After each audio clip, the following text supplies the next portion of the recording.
Hello. Happy Monday. Does not feel like a Monday. It does not. Well, maybe a little bit, but nothing super crazy. How are you guys today? My weekend was mostly uneventful. A little bit crazy, but wasn't any crazy on my end. So that had to count for something.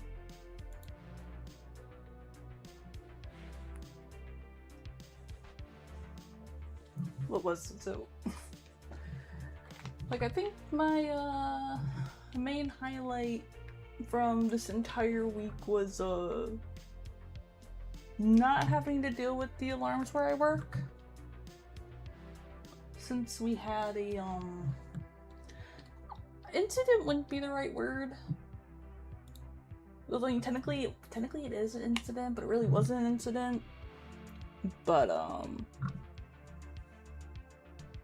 since around, I think it was like 4 a.m. after I left on Saturday, that one of our ammonia sensors alarm sounded because the pressure was too low, apparently. Go figure. So it wasn't really the worst case it could have been. Then we had the Sunday rolled around, and then had the incidents that has nothing to do with me, but had to do with a lot of disgruntled people, because we had the how do we put it? We have these automated cranes that do a lot of shit for inventory, and they all decided to malfunction yesterday. They all went down, and in the process of them going down, decided to wipe out 17,000 pallets from the system. So they had to figure out, which that was at some point in the morning, and they were like, well, we can just restart the system and it'll be fine. No, you cannot restart the system and it'll be fine. Even if it just power surges, the system gets confused. Because that's going to be like, do I load these ones? Do I load these ones? I don't know which ones I'm supposed to load. And it gets so confused. So they had to. So I guess I came in around 4 p.m. I'm walking in. I'm talking with our new guard. I'm just chit chatting. He's telling me, and I'm looking at him like, what? What do you mean it deleted that much out? It's like, yeah. So just a heads up, when you go out there, there's gonna be a lot of product on the floor that they're not gonna be able to move for the moment because they're trying to figure out where it went. And it's just like, well, shit. Just what I wanted to deal with. And I was hoping that maybe by the time before I had to leave, that they would have had it sorted, the cranes would have been running again. But no, I was not fortunate. They were still down when I left. And it's just like, fuck. Hey, welcome in, Ruby. How you doing? So, hey, welcome in, Maxer. How you you're doing well? See, I like to think they'll be fine, but then it's just like, something has to happen. Granted, I would have preferred that happening when there were people there. Just like, I'm still a little bamboozled that the pressure went down for our ammonia systems, which I don't really know why that even happened, but you know. Because apparently it was a little too low. So, who knows? I sure as hell don't.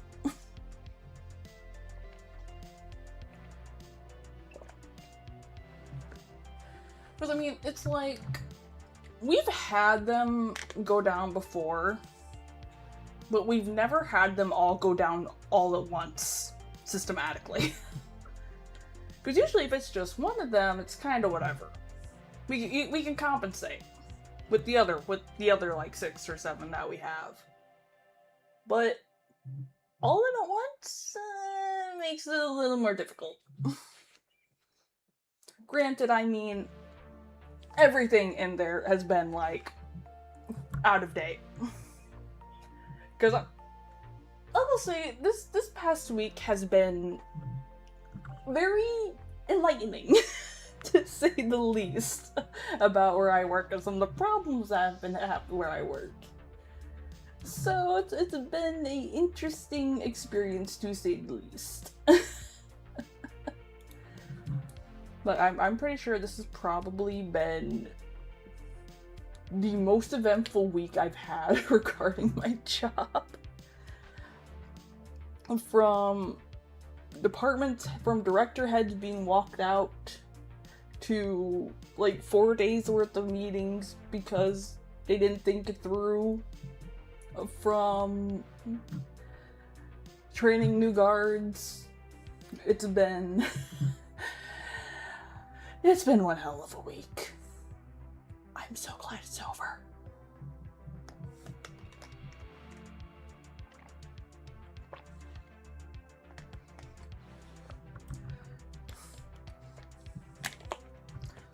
No, I don't think anything will ever top the electrician incident that we had happen. Because you would think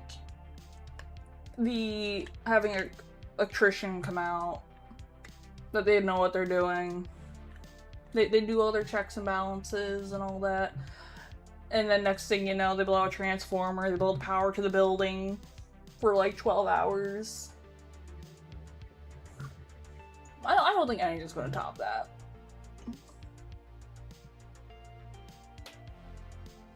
And honestly, I really hope nothing does, because that was a lot. Where's my... There it is. But today's gonna be a pretty chill day today. It's gonna be mostly some videos. Maybe a game later. Maybe. We'll see. We'll see how it goes. But how are all of you guys today? Sparkies are a different bunch. Okay, so for a little context, I've told the story before without telling the entire story all over again. More or less, we were supposed to be having some of our backup generators tested. And in one of the boxes that we have, they were supposed to flip some of them off before trying to switch it over to the other system, to the other set generators. And, he kinda didn't, and almost set the box on fire. Well, it may have been on fire. There was like a lot of like black smoke and shit. It may have been on fire for a little bit. For like a few seconds. I'm not really sure. Because there was a lot of smoke. And then killed powers the building from like 7:30 in the evening till like 2-3 a.m.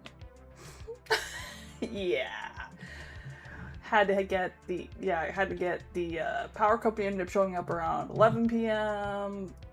We killed power to the sheets down the street. We killed power to the fucking part of the Aldi's warehouse. It was great. It was great. It was such a good time. Like, yeah, we did a good job. Good job. Just fry a bunch of shit, why don't you?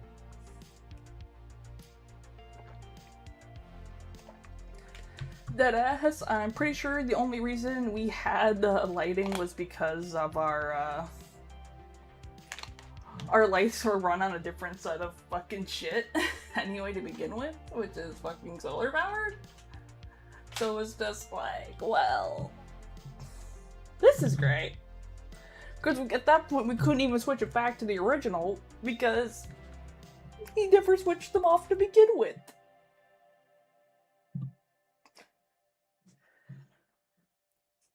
And I will say this. I 100% absolutely despise the warehouse where I work, especially when there is no power. Because everything was switched over to fucking, motion sensors. And we had extremely limited lighting. That,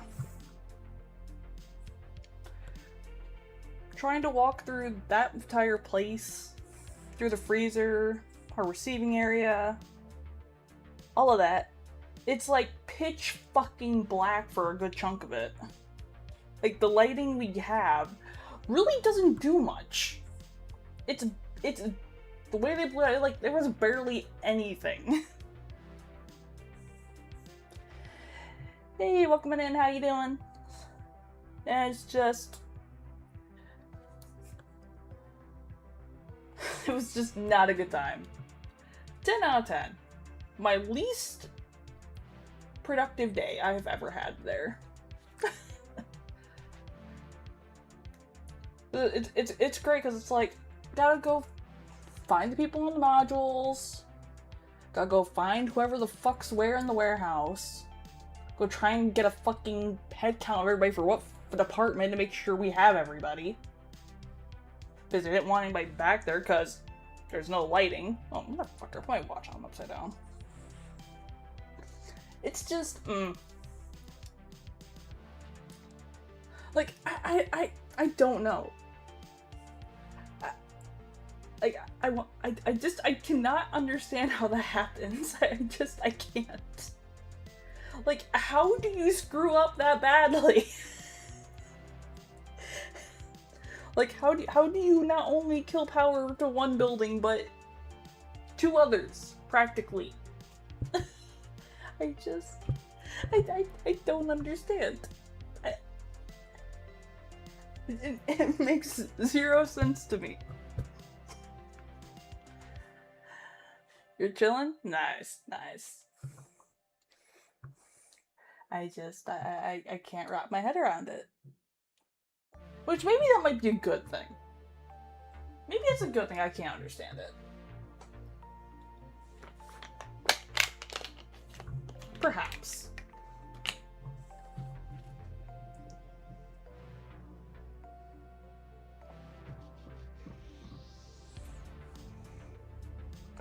Just keep unplugging things till something changes.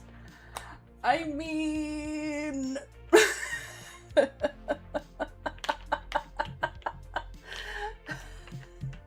Those better be fucking mannequins. Just keep unplugging things till something changes. I mean... honestly, I think the only thing that really had me concerned, honestly, when they blew pretty much our entire fucking power, aside from a few lights, I think is was the potential that they took the ammonia bullshit offline. Which was really my main concern. Because I don't know if that necessarily keeps power when everything else got shot for a few hours.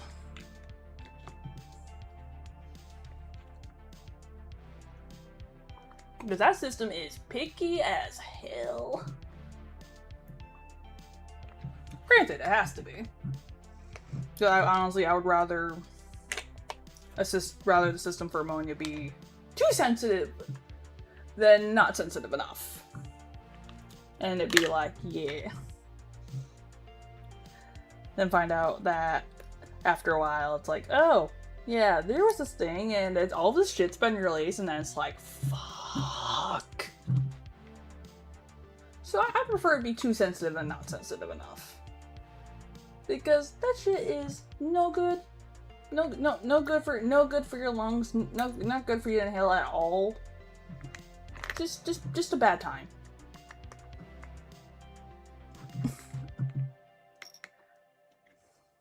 honestly, it's also made me extremely terrified of blue flashing lights. The one time I've seen the alarms go off while I was in the warehouse. It has. I do not like seeing blue flashing lights anymore. For them for 120? Damn. I'm not sure pricing for mannequins, but that doesn't sound bad.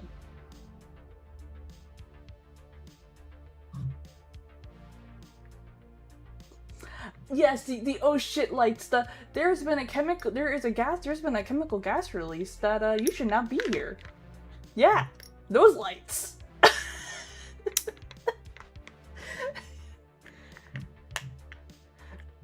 And I will say, having accidentally inhaled ammonia before, 10 out of 10, do not recommend. Yes, the oh shit lights.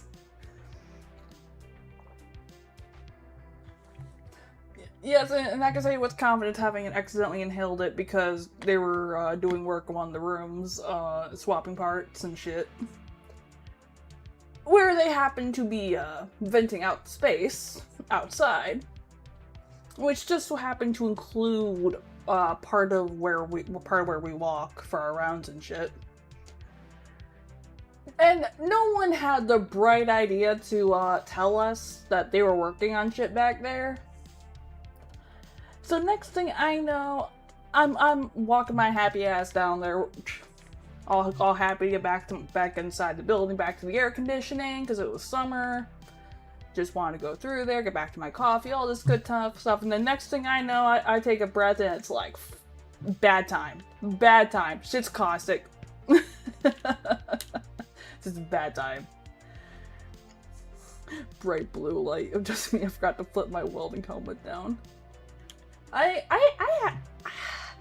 See, if it was welding, I could understand. But like these things are like these are like, I don't think they're not quite as bright for that, but it's just like fuck.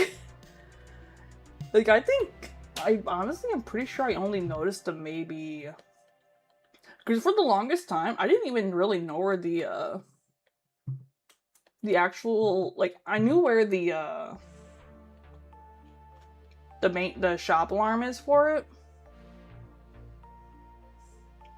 but I didn't know where like the actual alarms were for the longest time in the actual warehouse one day until I was just tagging along because they had some sort of like inspection or whatever, and they wanted us to come along with them just for documentation, which is like, okay, yeah, that's fine, I don't mind.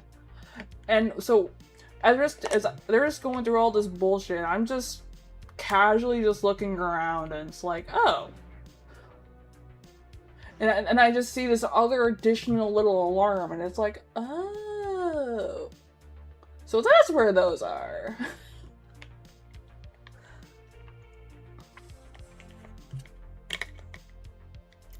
Hey, welcome in, AJ, how you doing?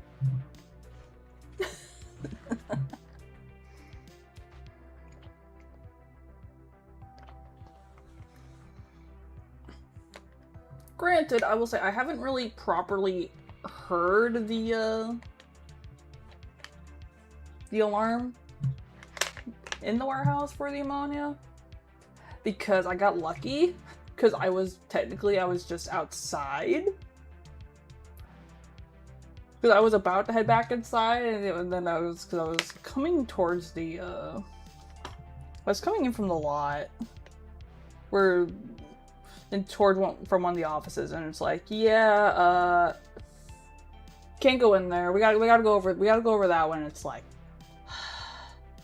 and then I just looked through the little window in one of the doors, and it's like, oh, okay, I'll take the long way around.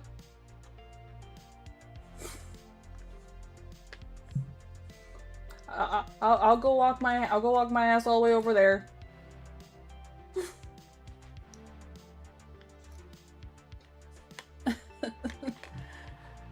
Not much, just chilling right now. Gonna be doing some videos in a bit. Got some ginger billy, some phallictrician, what else do I got? Kentucky Ballistics. Darwin Awards. Because can't go wrong with the Darwin Awards. So, nice little mix today.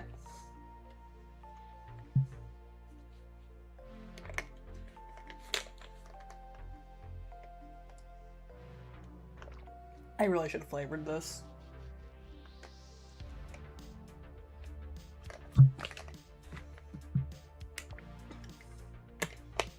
But yeah, if I never have to see those bright fucking blue ass flashing lights, it'll be too soon.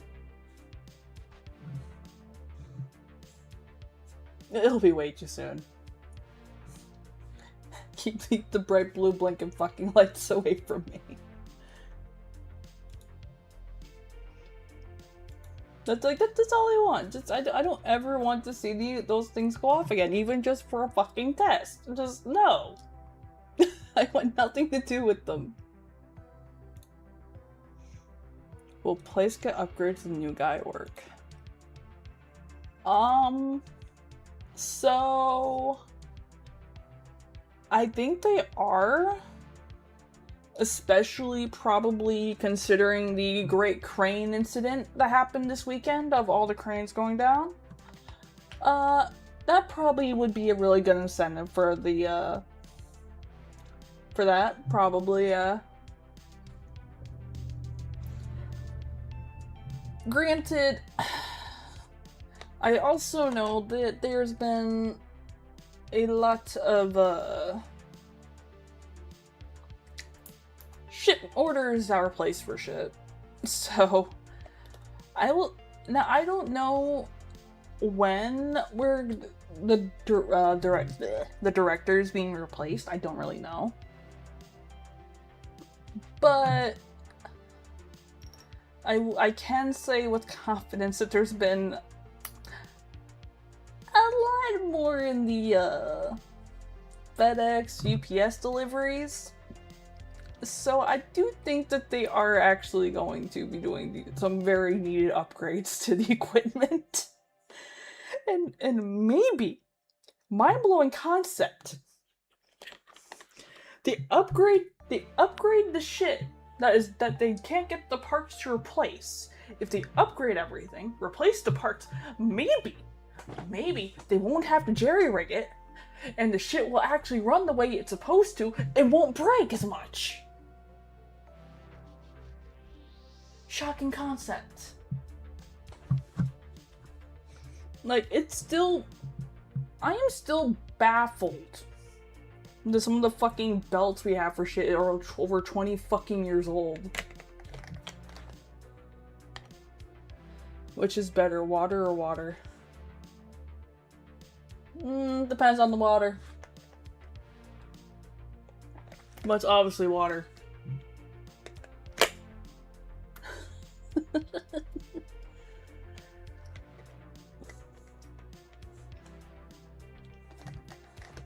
I think the only thing I don't think they're gonna get is there might be a hard sell for them to get the new forklifts.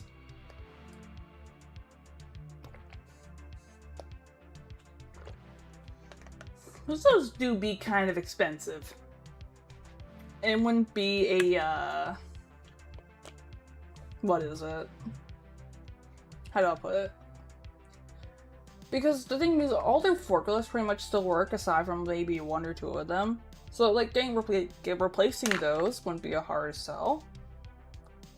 But the other parts are more dire in need of shit. So, that'll be a case for, from parts of the building falling off. I mean,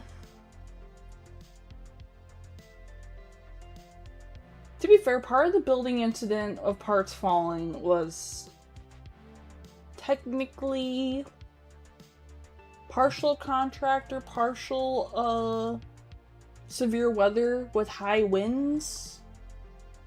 And really, it's really siding at best. Metal siding? So they're not exactly the most well-secured things to begin with.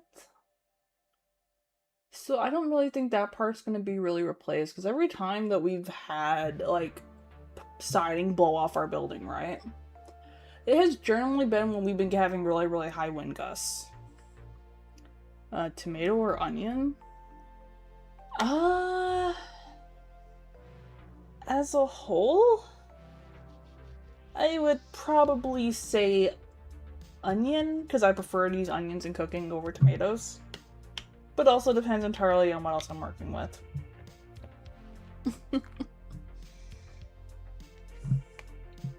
Preventative maintenance is a curse word to a bean counter.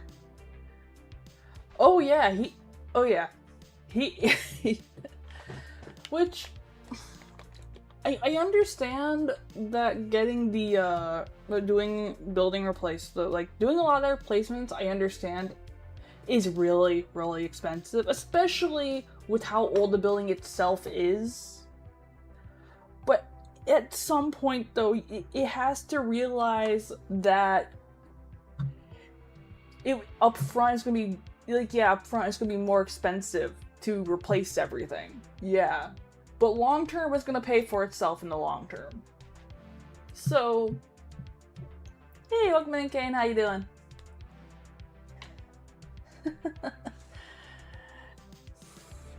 Preventative maintenance, I hardly know her.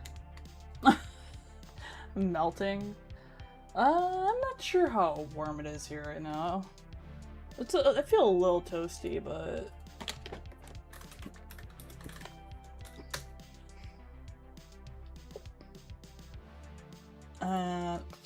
I don't quite live there, but that's close enough.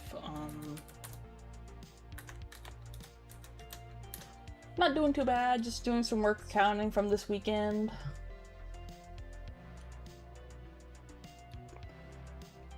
Okay, it is definitely 100% the humidity that is frying me.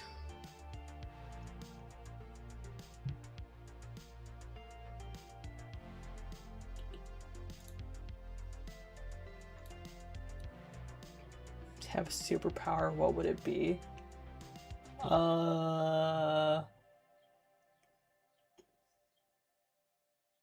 Teleportation. Teleportation or invincibility. Be one of the two.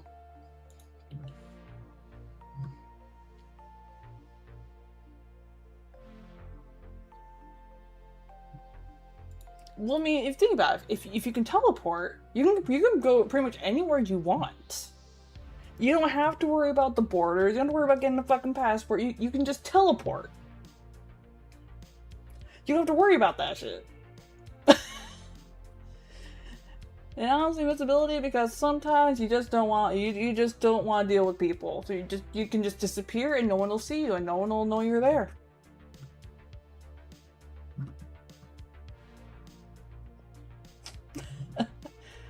Time stop?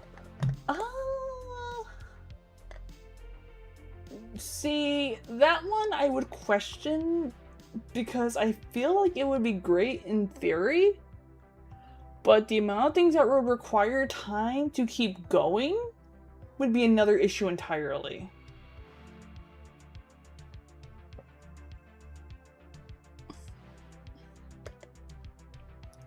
I mean, we'll have to get an upgrade on get a security Roomba. I don't think that one's happening.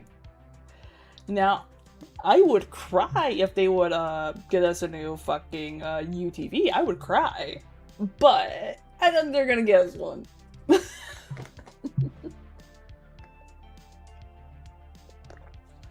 I mean, if you freeze, the thing is, just because you freeze time doesn't mean everything else does for your time. If you just freeze time for yourself, doesn't mean time freezes for everybody else.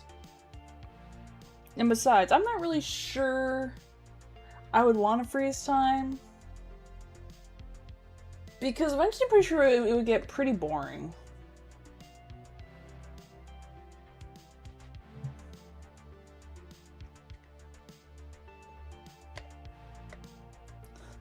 Besides, why would it be? Wait, why a Roomba?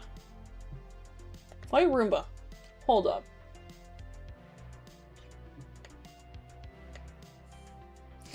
Soon comes with restarting time as well. It cleans and secures. Cleaning is not my job, and how is it securing things? I don't understand.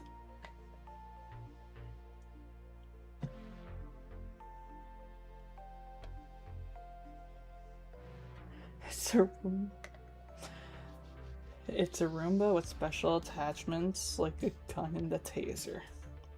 Listen, I respect it, but I would not trust that thing at all in any capacity. Just no. Absolutely not. No. No. 100%. Do not attach a weapon to the Roomba. No. No. I can't believe I have to say it. Do not give the Roomba weapons.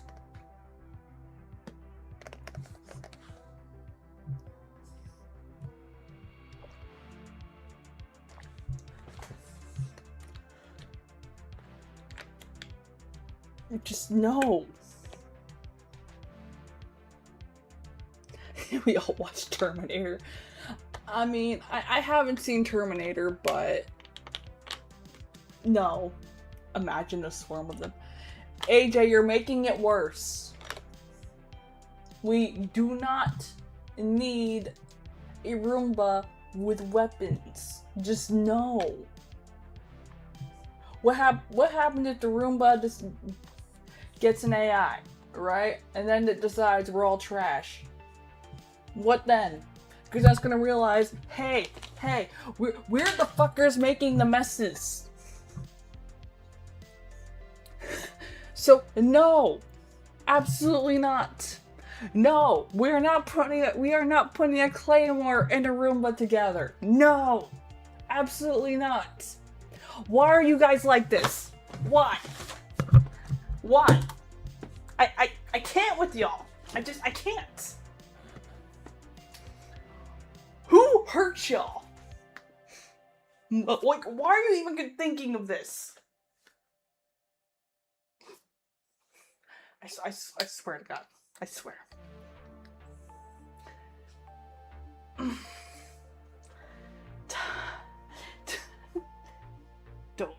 Don't lump you together with them. Brain damage, sun hurts you. Okay, sun hurts everybody. Fair. But still. What makes you think that it's a good idea? Like, why?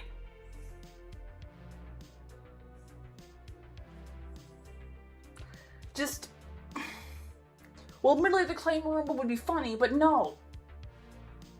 Just no.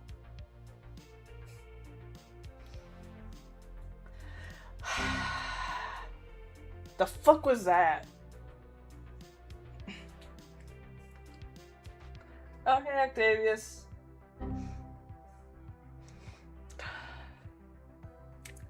I can't believe I have to tell you guys to not combine weapons and fucking Roombas. Like, why? It hides evidence too.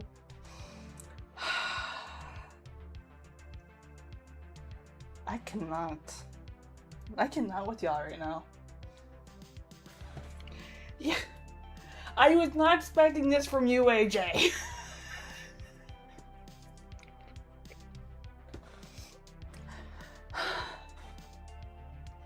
Octavius is a Roomba with a weapon. I'm not touching that with a 20-foot pole.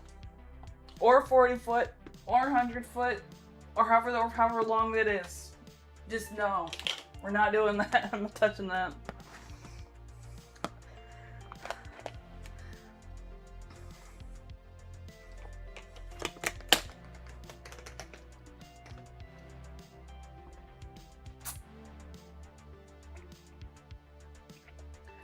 Right height, and he has a pool noodle. I don't think a pool noodle would be the right word, but go off.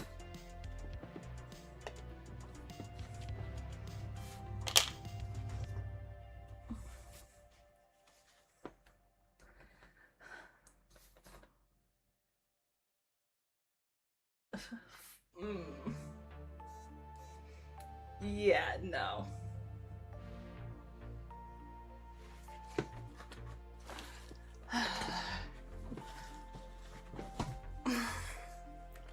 Yeah, I'm not reading that one because no, that can be taken out of context.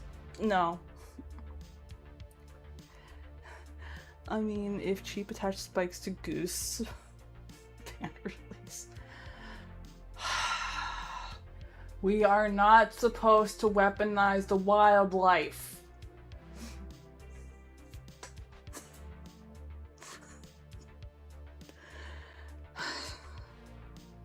Why are y'all like this? Actually, don't answer that. I cannot with any of y'all right now.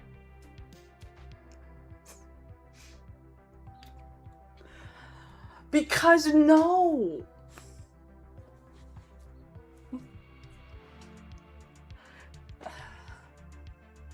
Nature does not need our help. Have you seen fucking polar bears? Nature don't need our help. But crimes. That's exactly why you shouldn't. You want the crimes.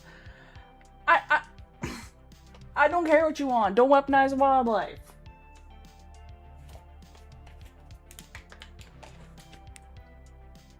I'm gonna run out of water at this rate.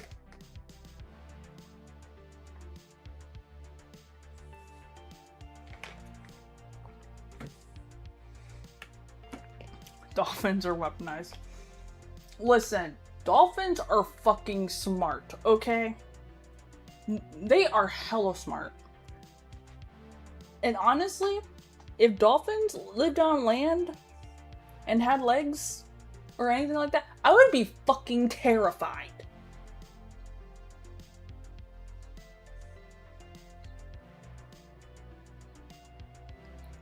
Like, dolphins are already fucking sus.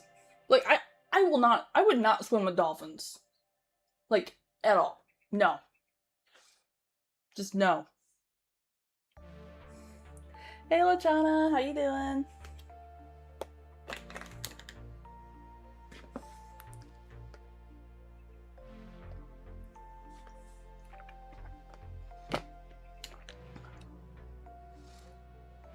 Give crimes? No. I will not give permission for the crimes. I will not.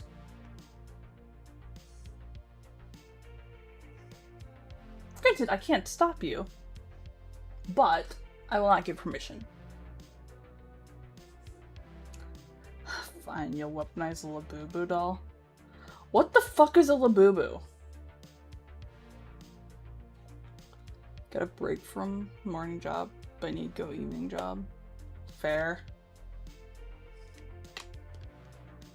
Look it up, it's creepy. Do I really want to look up a Labubu?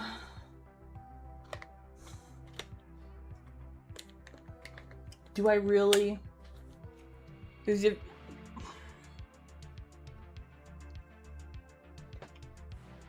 you had to have seen them. Oh boy. Fuck my life. Close this tab real quick. Alright, let me see what we got here. Labubu. Why can't I looking this shit up? Hey, welcome in, Zawa. How you doing? What the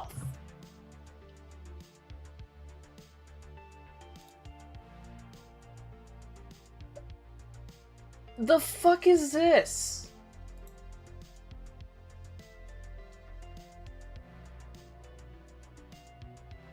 Why? This thing is oddly creepy. I do not like it.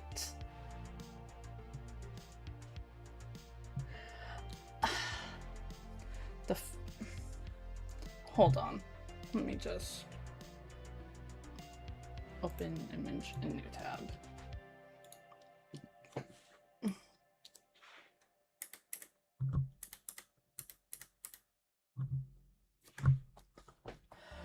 Okay, let me just... Why? Why is this a thing? Why is it creepy? And why would you want to give it a weapon? Why? Why, AJ? Why? These things are creepy without help. Yeah. It's creepy. I don't like it. I don't like this thing at all. Just why? To bring fear to your enemies? No. No. No. Do not. Just, that's what I'm saying. I don't understand why. These things are fucking creepy as hell. And I thought fucking Furbies were bad. And why does it have like pointy fucking teeth? That is not the face of mercy. That is not the face of mercy. That is something that needs to be destroyed and burnt with fire. With like, I need a fucking torch.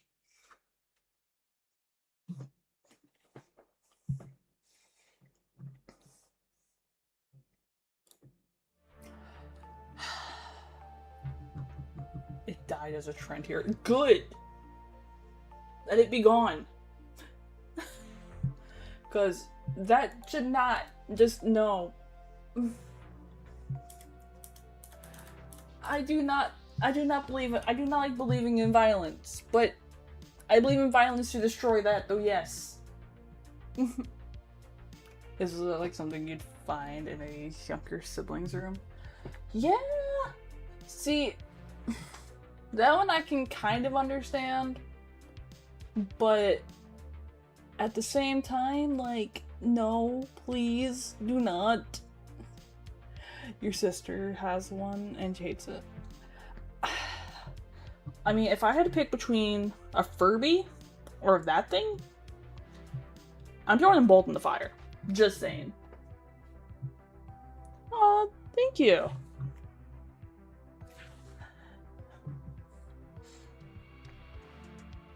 Just one of a couple variants.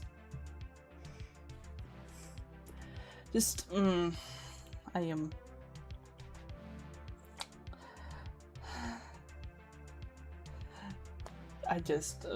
I don't ever want to see a fucking Labubu. Just no. Honestly though, knowing the existence of that thing makes me very happy that I no longer work in fucking arcades. Because then I 100% would have had to see them and unpack them, and I probably would have crashed out a lot worse.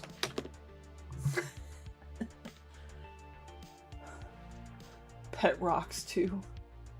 I mean, at least you can paint a pet rock, and it won't have like sharp, pointy ass teeth unless you paint them on. Even then, it'll probably look more endearing than anything else. Let's cook the furry mature style. Okay, you know what? I can agree with that. I can work with that.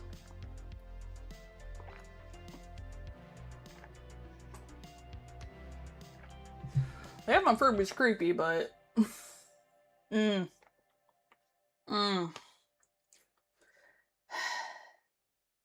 got me feeling violence.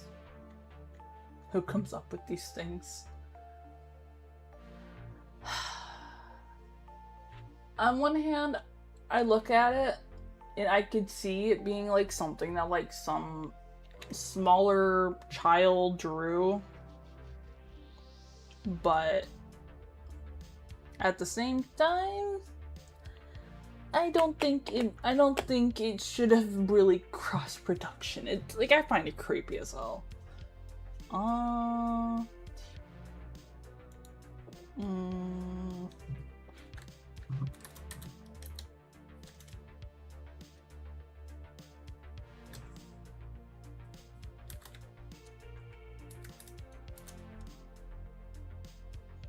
I'm aware of it. I'm not really a fan of it though, Zawa.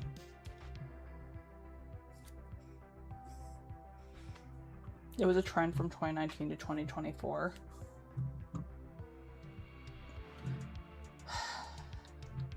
Oh, good. So then was it? And I guess I got really lucky that I didn't see it at any capacity then. Or was it? 2019. Oh, so may have gone out just before we would have considered getting them in then.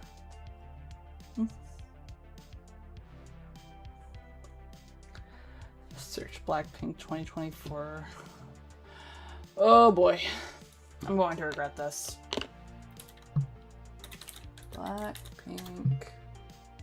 So I don't spaz my model out typing that.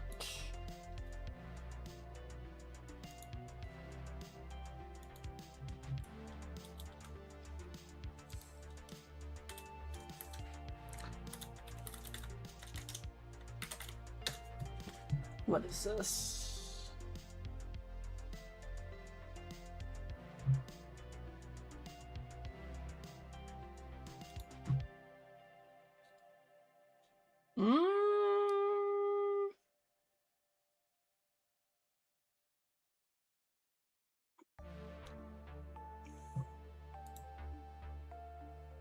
Bin image in new tab.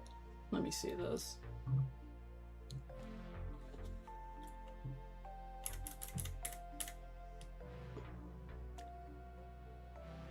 Okay, it still looks creepy. Well, some of them don't quite look as creepy, but still creepy.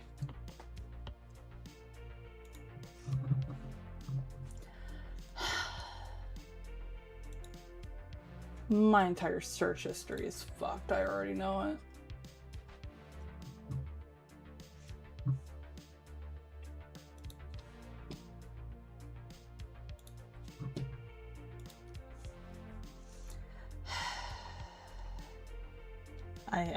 I hate that I'm cursed with the knowledge of fucking Labubus now. I hate it.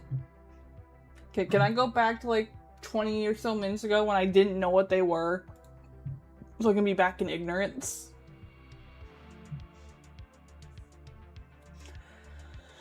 Seems like most toys are now creepy themed. I wouldn't say that. But it probably doesn't help that, like, just summon Furby to eat Labubu, but then I still have to deal with Furby. Admittedly, Furby, though, I could just take a blowtorch to, but still.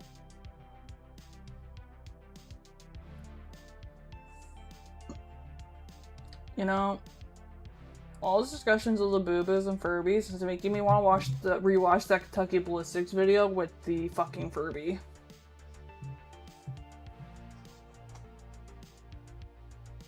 Just so I can watch them just so I can watch the Furby get destroyed again. Actually, you know what? I have free will. I am putting that in the queue. Even though I've already seen it. I have free will. And I need to exercise it.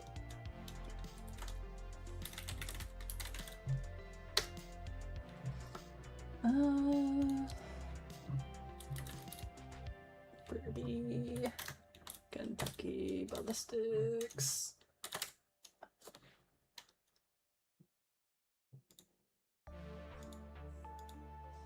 I don't care if I've seen it before.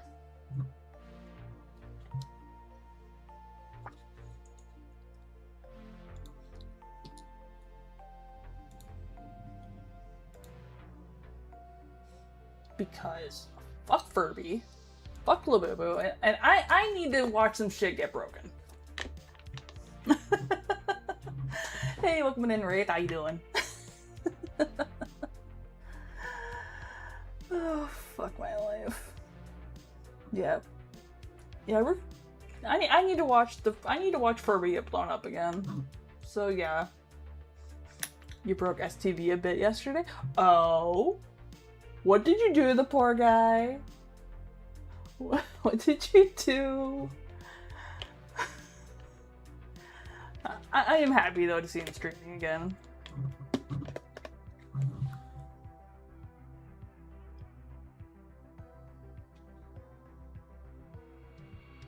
coffee is burnt bean milk?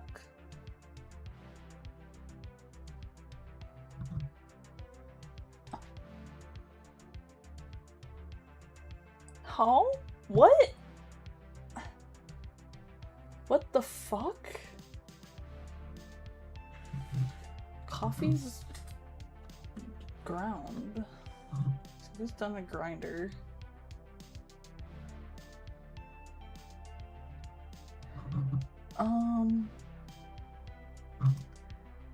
No, they have not, but I am in contact with the Japan Hall. So I'm hoping to hear back soon. Because I did reach out to them.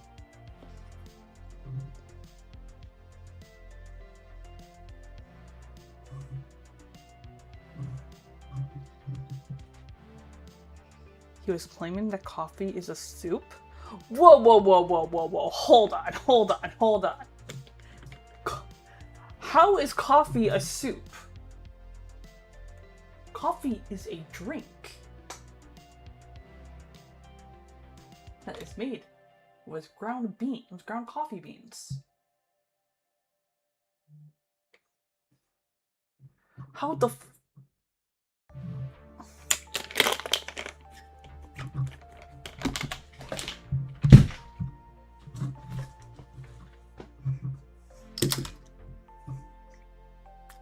How the fuck is coffee soup?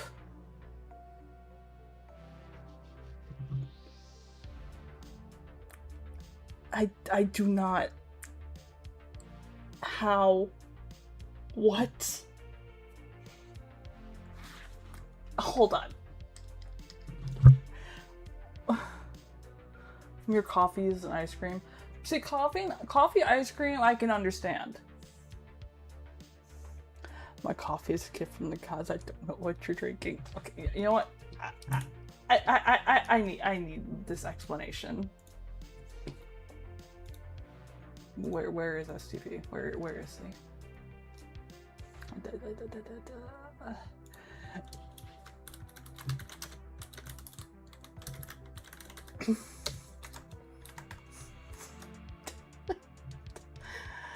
Okay. I mean, my coffee is generally brewed from a machine with grinded down coffee beans and made that way.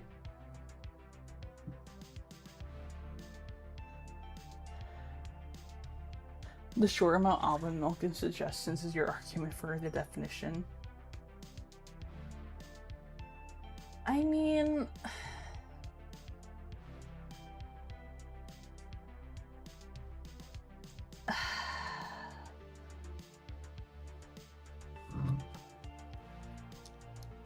if impalpable is not soup.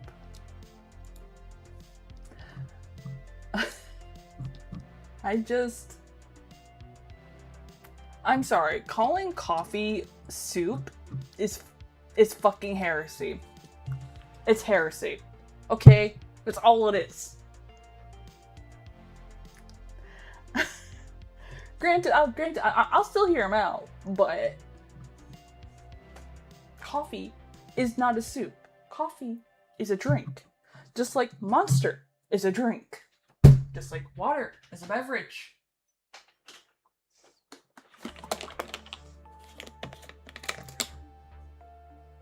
Which really, water is part of soup, but is not soup itself.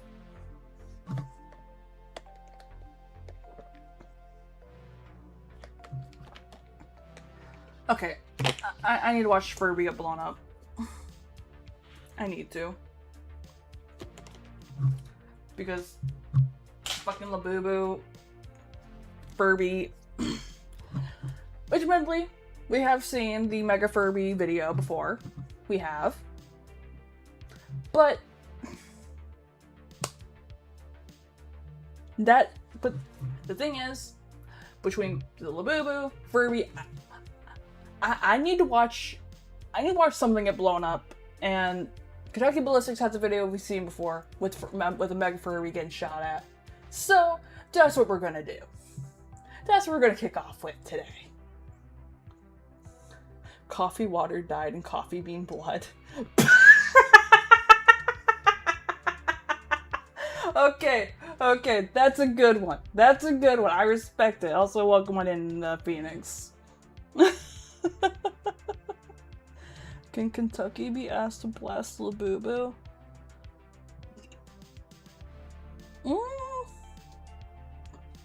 I mean, possibly, but I think a lot of those are generally like his Halloween videos, I think. Because I think Mega Furby was for Halloween one year, I think. Don't quote me on that, though.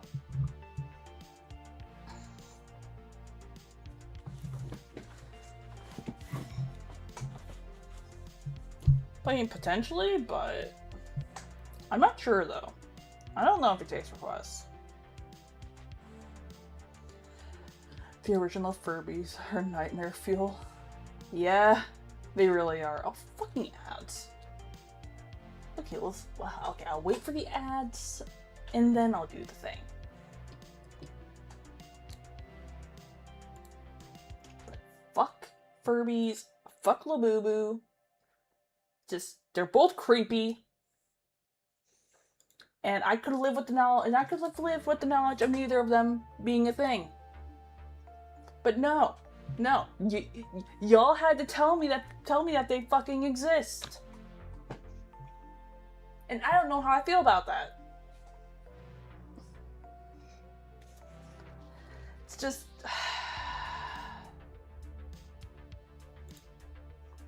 I'm so annoyed at this.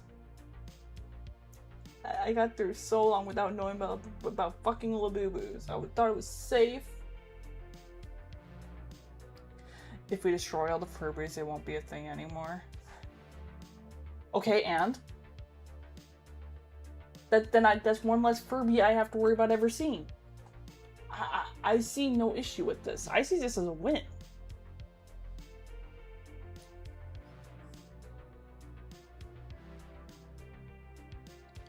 Are we still in ads? Ad break is finishing. Okay, so we are getting out of ads. Cool. Alright. Furby. McFurby. Okay. Alright. Granted, we've already seen this video before, but I need destruction. So, we're coming back to Mega Furby.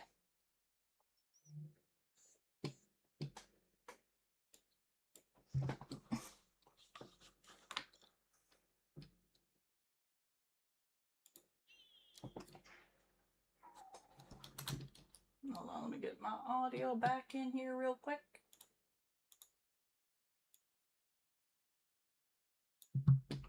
Alright, let's try that again.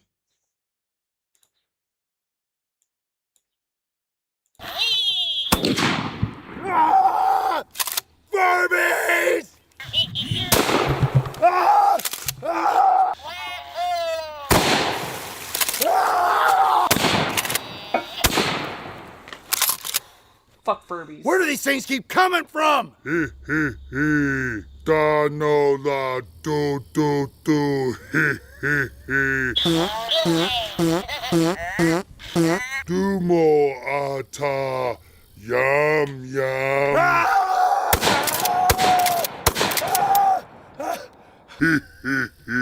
I'm gonna need more firepower!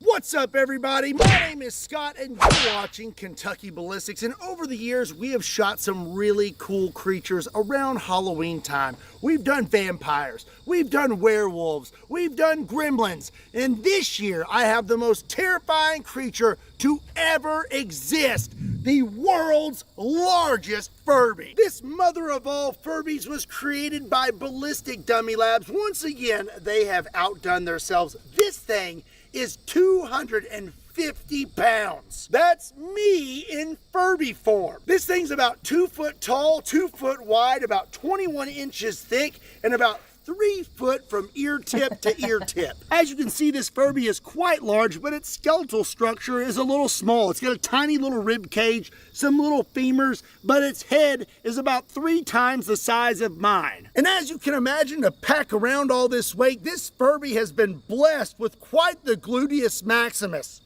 Look at all that! I know how to handle a normal size Furby, but what does it take to defeat a Furby of monstrous proportions? Well, today I have brought quite the variety of weapons and tools, and we're gonna find out what would be most effective if you were to stumble into a Furby hive and have to battle a queen Furby. I am very excited about today's video, so let's go get set up and get started. But before we get started, I want to tell you about something awesome that today's sponsor, Hold Up Displays, is doing for Veterans Day. Between October 14th and November 11th, Hold Up Displays will be giving $776 to local veterans in need for every 12-foot American flag gun wall that is sold. And when you purchase one of these 12-foot American flag gun walls, not only are you helping veterans, but you will also receive one of these signed Polaroids that I have taken over the last few years. There's some really good ones in here.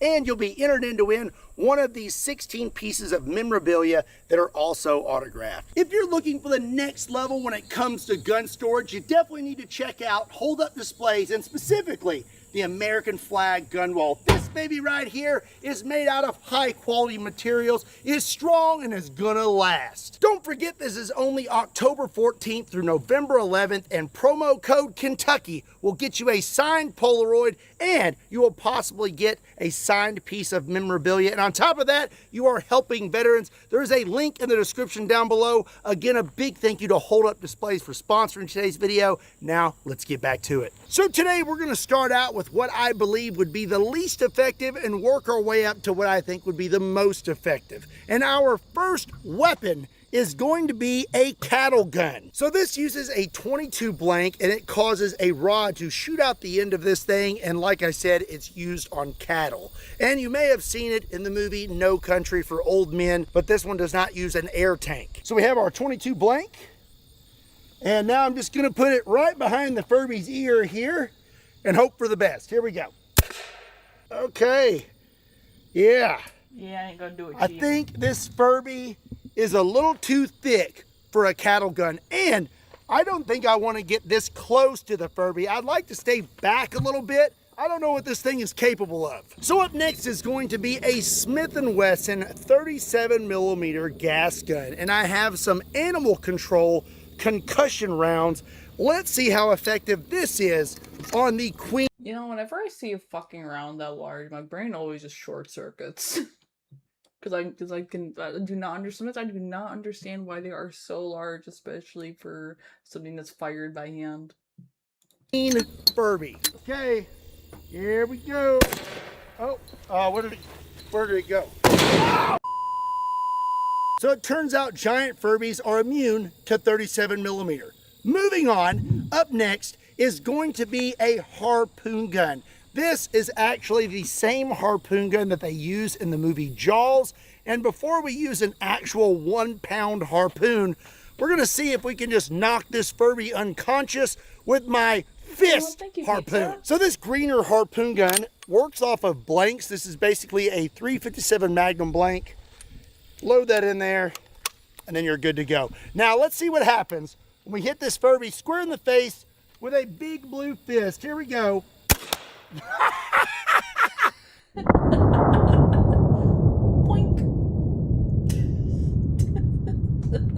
So we had a good hit with our big blue fist, and actually if you look right here, we cracked the Furby's skull. So I would say this would be effective enough to at least knock the Furby out for you to get away. Now up next, we're gonna use a 1-pound harpoon, but I wanna know, what if you don't have a good shot on the front and you gotta shoot this thing from the back?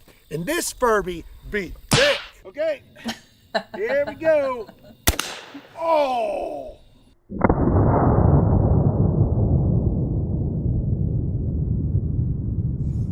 Beautiful. Oh! I think we managed to make it through all that Furby booty meat. Yeah, judging from that, it looks like we still managed to make it to some bone or something in there. That is very deep. Oh.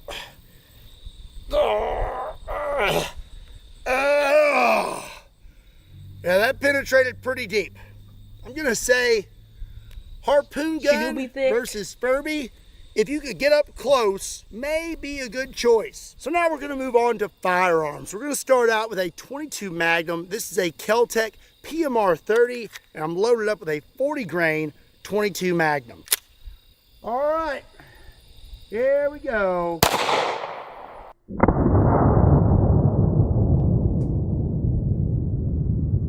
Okay, mag fell out. We hit right here, and we definitely did not make it through the Furby, and I think we stopped on its femur or something.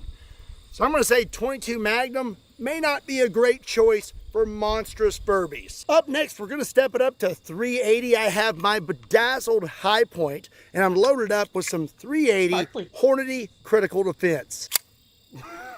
All right, here we go. See if I can even hit this thing.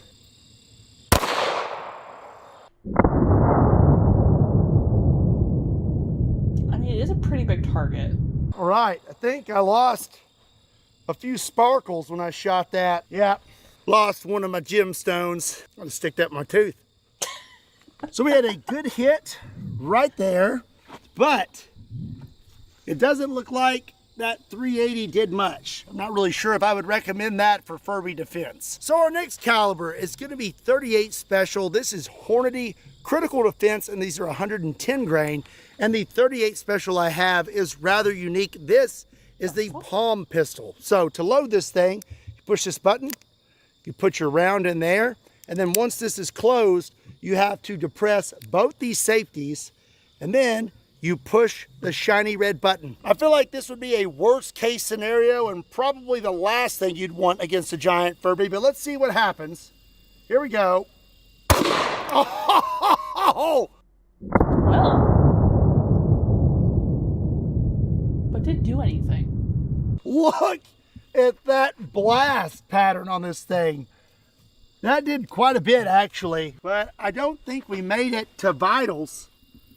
I think I can see that round in there, and this Furby still isn't bleeding. And if it doesn't bleed, then we can't kill it. Up next, we're gonna step it up to 9mm. This is a Century Arms AP5M, chambered in 9mm. I have a 20 round mag, and I'm loaded up with 10 rounds of Hornady Critical Defense 9mm. First, I'm gonna try this thing out. I've actually never shot it before.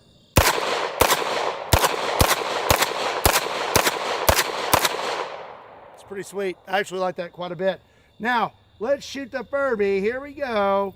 Oh!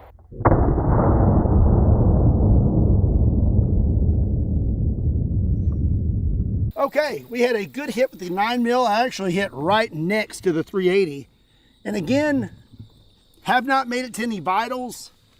And we did not make it through this thick old Furby. Up next, we're gonna step it up to the Lord's caliber 45 ACP, and I have a Keeling Customs super duper long slide 1911. This has a 16-inch barrel, and I'm loaded up with one round, 45 ACP, Hornady Critical Defense. This Furby doesn't stand a chance now. Here we go. Oh!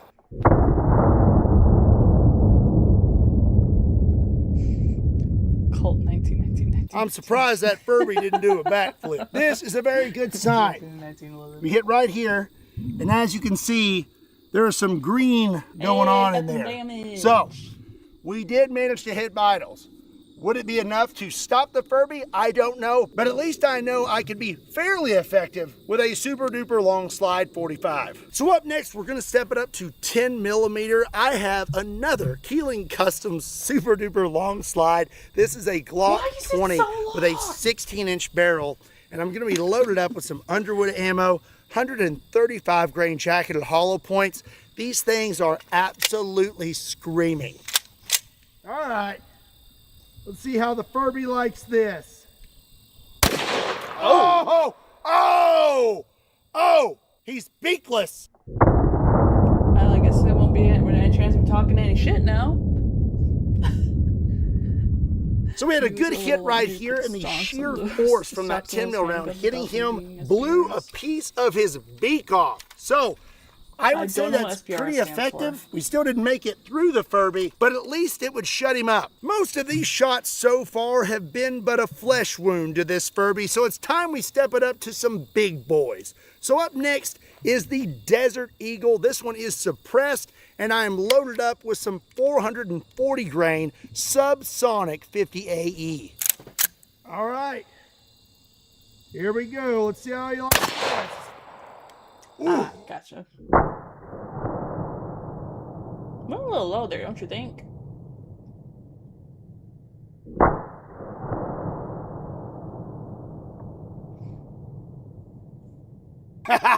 Okay, apparently this hits a little low. I hit him right there.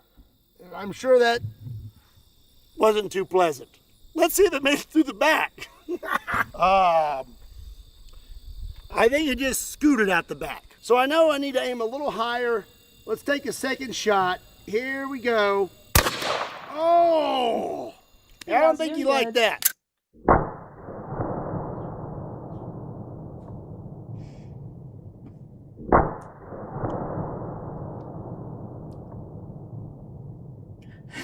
So this time I hit right here, about where his belly button would be, and it looks like that's terrible. We made it pretty deep into this Furby, but Furbies, that's terrible. I don't think we made it all the way through, which honestly I'm pretty surprised about. The Desert Eagle did not have enough horsepower to make it all the way through that Furby, so now we're going to step it up to the Mac Daddy of handguns, the 500 Smith & Wesson Magnum, and this is a special one.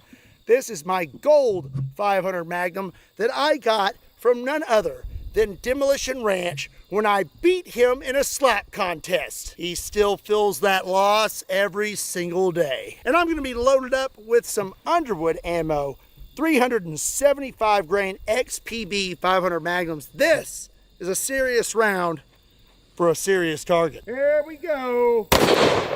Hey, she be kicking.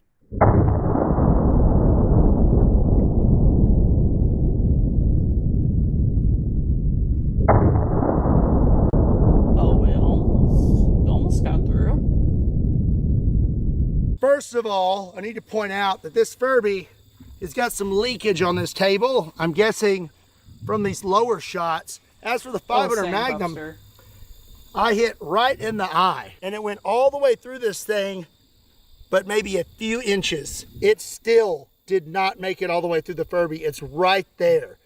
That is insane. Now it's time to step it up to a shotgun. And if I had to pick one shotgun to take against a giant Queen Furby, it would be a 10 gauge shotgun. This is a Browning BPS 10 gauge shotgun, and I'll be loaded up with one round of turkey shot.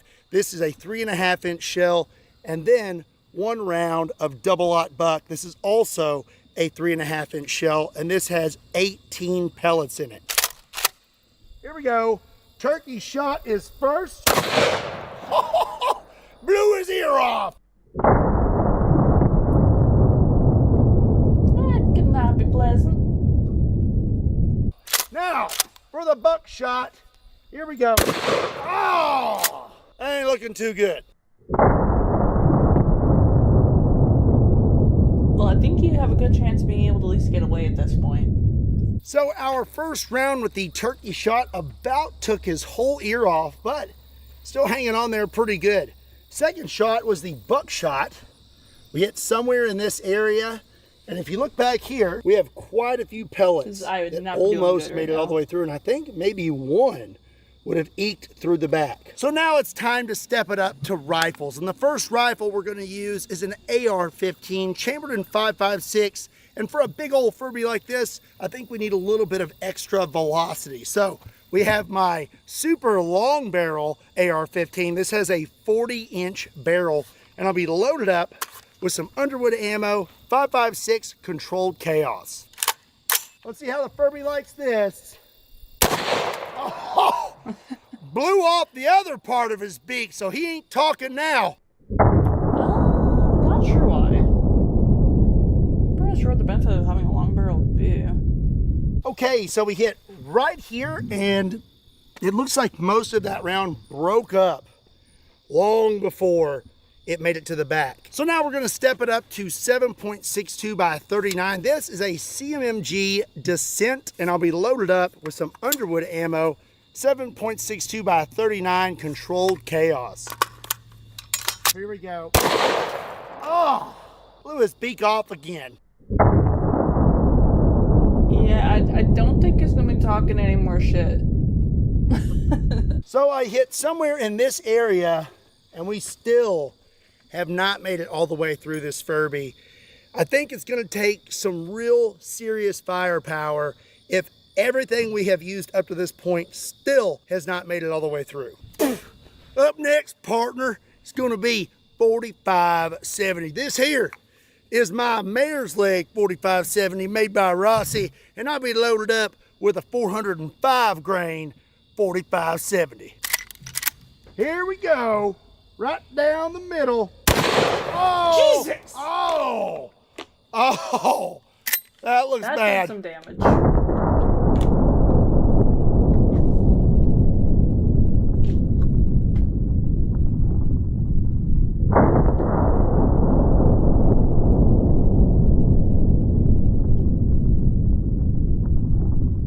Shoo-wee.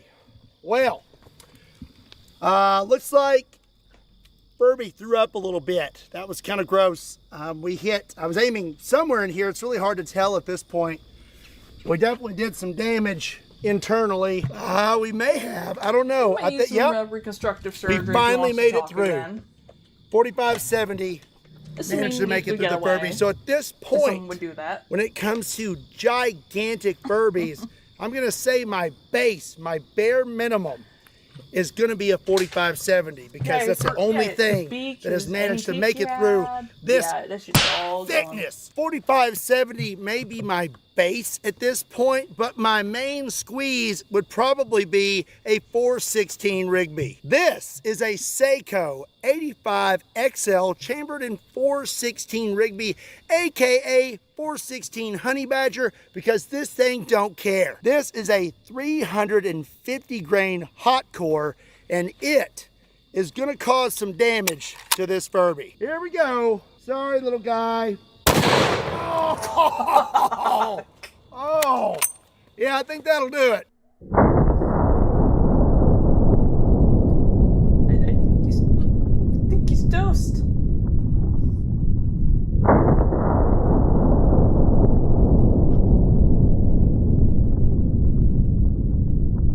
Yikes.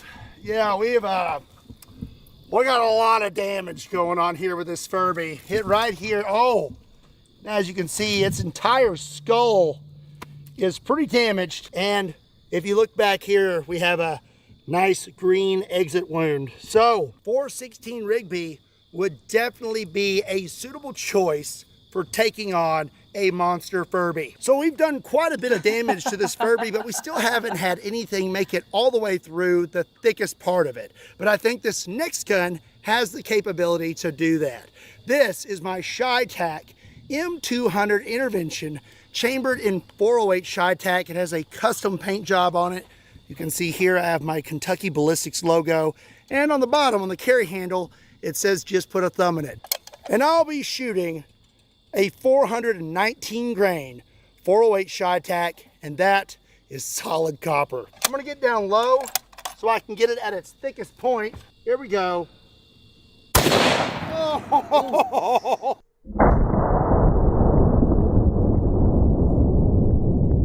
Well, let's take out the little shits first. Besides, I mean, the little Furbies are kind of punchable. Don't be too worried about them. That 408 ShyTac hit that Furby so hard that it blew its ear off. It is slowly peeling off its face. I'm gonna go ahead and just help it out. Ow! What in the world? Furbies have thorns, apparently. Gonna have to operate. There we go. Nice. I'm going to turn that into a keychain. As you can see, the Furby is not doing so good right now. It's definitely on its last leg. And we did manage to make it through all this thickness right here. There is a new exit hole right there in the slow-mo. You see that open up and the round pass all the way through. So when it comes to maximum penetration, I'm going to say 408 Shy Tack will get the job done. But you know, when it comes to really big creatures and you want to be 100% sure that you're going to be armed to the teeth, you could always try an anti-tank rifle. This is the British Boys anti-tank rifle, chambered in 55 boys, and it fires this 55 caliber 940 grain round. And if cool firearms like anti-tank rifles and weird creatures like giant Furbies are something you enjoy seeing, I highly recommend you hit that subscribe button. This thing is meant to shoot prone, but we're gonna go from a knee and point blank. There we go. Fuck. I'd say that'll do it. Looks like it went through.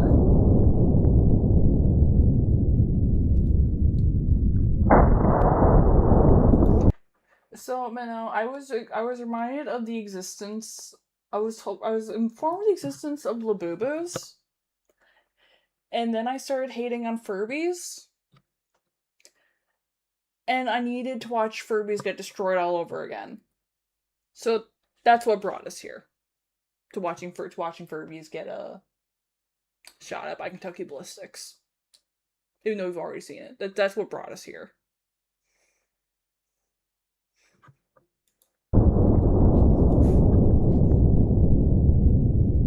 Yes, planning to eliminate Furbies. Okay, so I'm gonna say that I think he's dead. Anti-tank rifle would definitely be a good choice when taking over or invading a Furby hive. I am burning the it. Queen Furby or Monster Furby, whatever you want to call it, definitely wouldn't stand a chance. Half of its face is here on the table, and we 100% made it all the way through.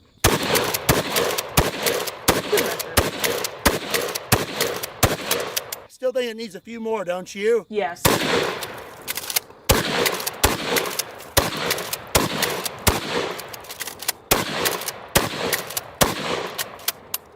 Oh, that Furby can really take a licking, can it? Golly. Nah, still needs a few more rounds. This is wild. Look back here. Almost none of that 10 gauge made it all the way through this Furby. There's one of the pellets right there on the table. Oh my goodness. Well, I hope you enjoyed those 10 gauge mag dumps. Those were brought to you by SDI. And if you want to get your start in firearms technology, be sure and check them out. There's a link in the description down below.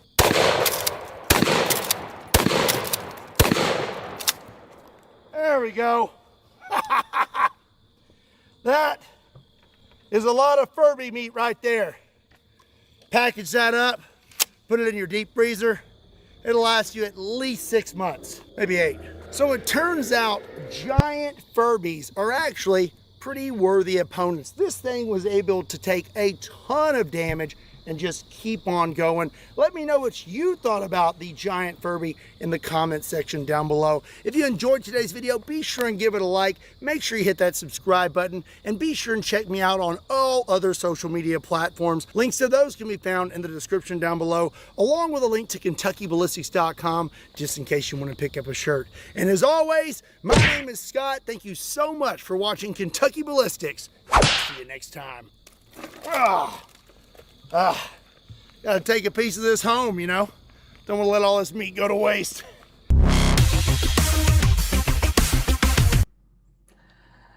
I feel so much better after watching Furby get blown up. Not gonna lie. So in trouble sworn by the guard ones. I mean, I think fire would be an adequate solution. Oh, who am I kidding? Fire solves everything. You don't look at Discord. Oh, now I have to look at Discord. What is this? What are you trying to, what is it? If Furby comes alive, I'm deleting the grid square. Exactly.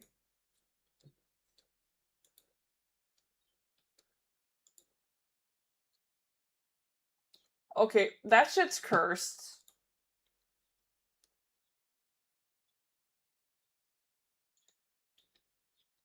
And why is there a fucking D&D character sheet for a Furby?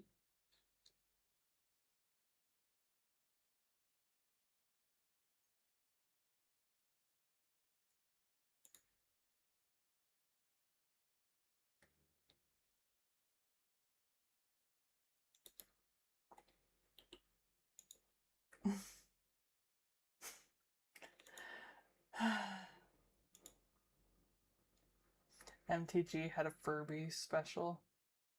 And D&D had them too.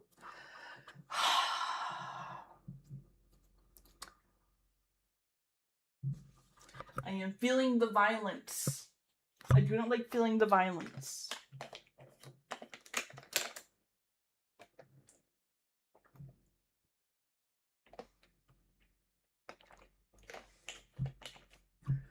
Just fireball. Just fireball. All day and just fireball, blow it all up, wish him away. I don't care.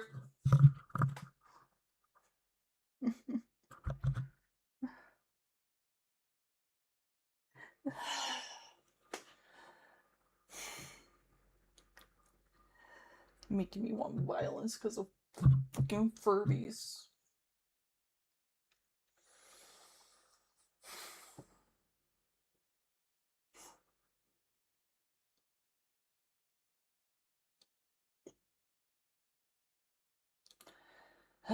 Why are y'all like this? Make me want the violence. Wait, is that an aliens video?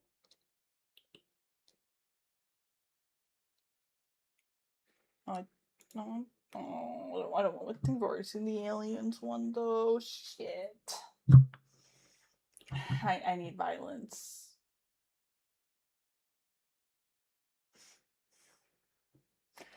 Okay. So I've seen aliens, so not your fault.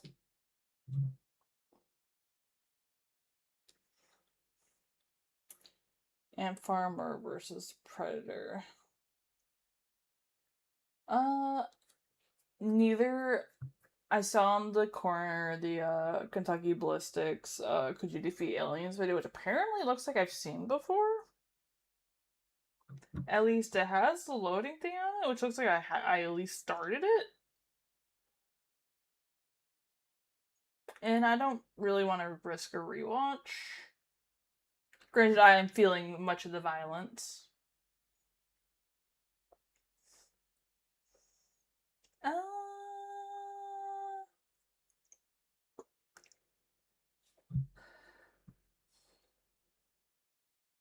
It doesn't look familiar though. So maybe I started it but never finished it.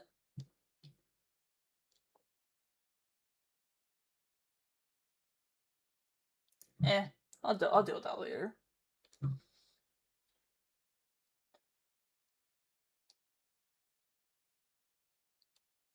But we are going to another Kentucky Ballistic video that I did have on the books before the entire Labubu Furby discussion happened and made me need destruction.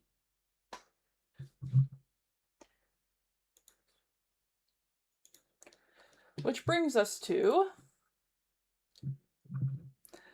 the knife that thinks it's a wheel gun.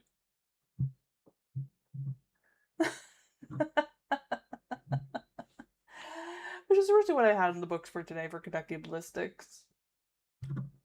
So, yeah. Now, I don't even know what the fuck a wheel gun, what would be considered a wheel gun anyway, but, yeah. Hey, W, hey, do you got a pocket knife? Am I wearing pants? You're actually wearing overalls. There you go. Thanks.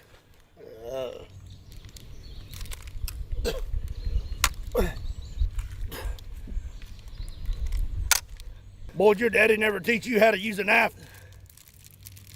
Yep. No. I need this knife in my life. Thanks. Yep, no problem. Anytime.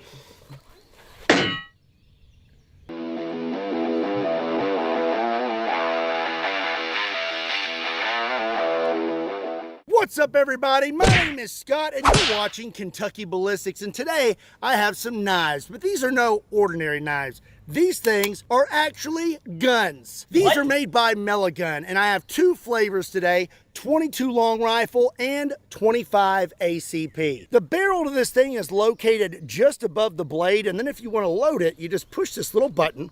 The whole handle opens up, and then you'll see there's a cylinder in there just like a revolver. Once you're loaded up, close the handle, push the little button, and then if you want to fire it, you just turn this little lever, and then your trigger pops down. And then you can hold it this way or this way, and then just pull the trigger until you're out of ammo. And when you're out of ammo, that's okay, because you're left with a giant knife. I am very excited to try out both of these knives today. I have lots of stuff for us to test them out against, including a Ballistic Dummy Labs zombie torso. So now let's go get set up and get started. You know, the only thing I hate more than spam is spam. But thankfully there's companies out there like today's sponsor, Aura, and they clobber spam.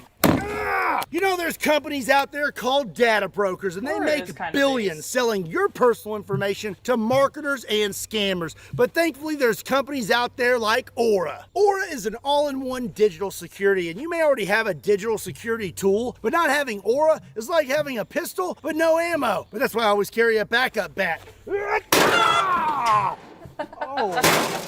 With Aura, you're going to get alerts if your personal info is found on the dark web, real-time fraud alerts for credit and banking, 24/7 monitoring to help keep your identity secure, a secure VPN, antivirus, password manager, and more. And US-based support available around the clock if something goes wrong. So how does it make you feel that these companies are making bukus of money off of your data? Tell you how it makes me feel. It makes me really mad. Well, if you want to do something about it, you can swing over to aura.com/Kentucky, or you can click my link in the description down below. And when you do that, you're going to get 14 days free. And during that 14 days, you will find out where your personal information has been exposed and sold. Again, a big thank you to Aura for sponsoring today's video. Now let's get back to it. All right, first things first, we're gonna try them out and see if they work. I'm loaded up with 22 long rifle in the red and 25 ACP in the green. Here we go. Oh!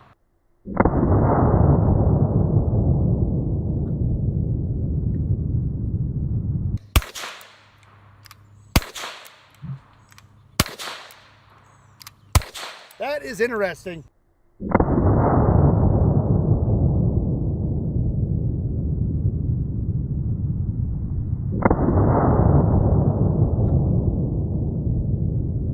So, check out my fingers. What? Oh, shit.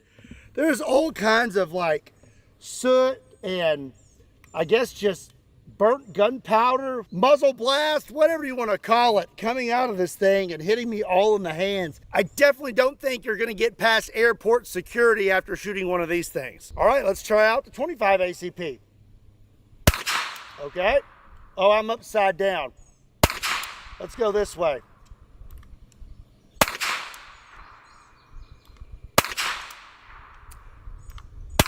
I'm going to go ahead and say that the 25 ACP is more pleasant to shoot than the 22 long rifle.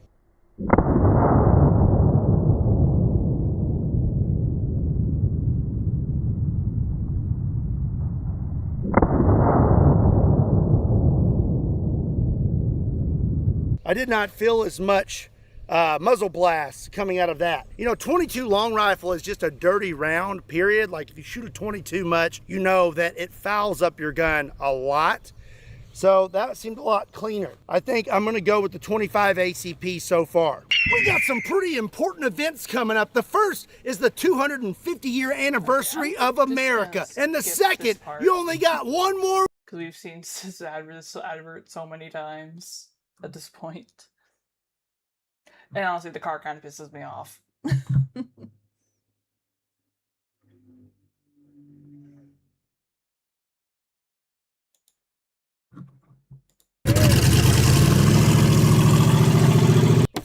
stab and shoot Mr. Zombie, I want to try out a few other things. I'm loaded up with 22 and 25 ACP. Again, let's stab this water jug. Oh, okay.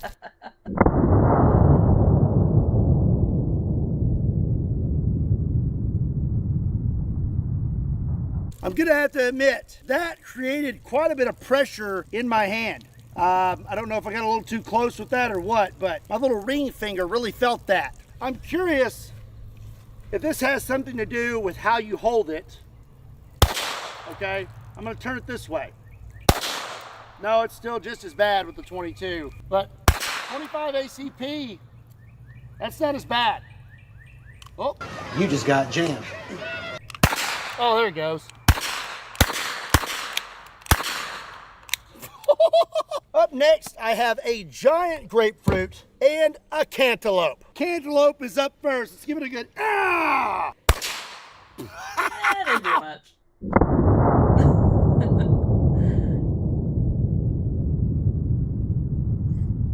What in the world? I'm gonna give him another ah! And a ah! And a ah! Ah! Ah! Ah!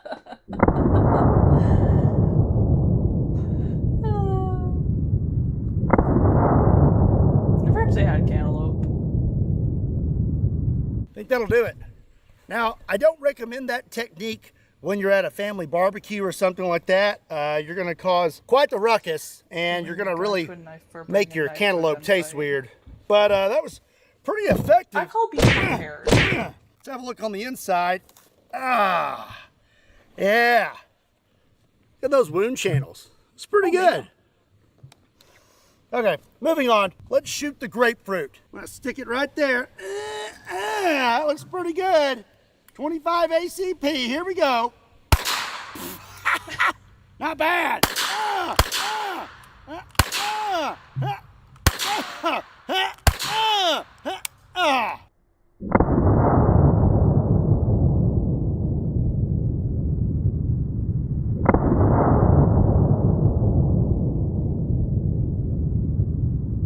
We have our exit holes there. See if we can bust this thing open. Oh, yeah.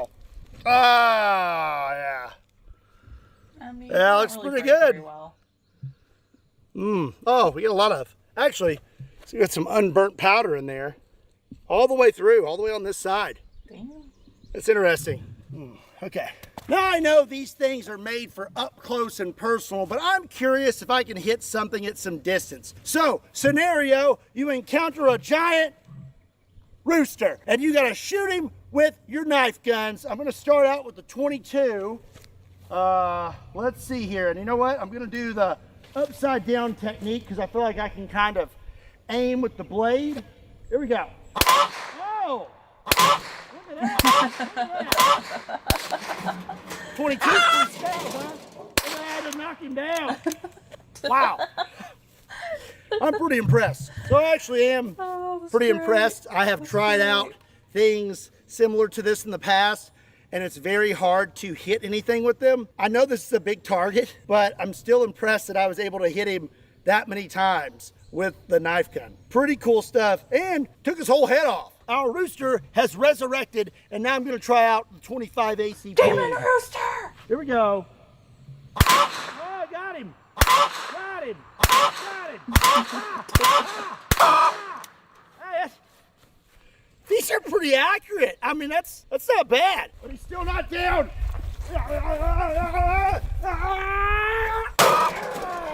Up next, I have two targets that I think I'm gonna regret. I have some pimento cheese and some sour cream. You're gonna regret Stupid. This is stupid. I shouldn't do this. Here we go. 25 ACP first. Uh-oh. 25 ACP is first. Here we go. What? Wait, what?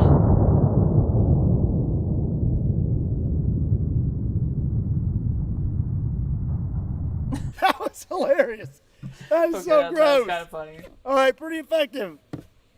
Now let's do the sour cream, topped off with pimento cheese. Here we go. Oh, Gross. I mean, that was bound to happen. That was pretty good though.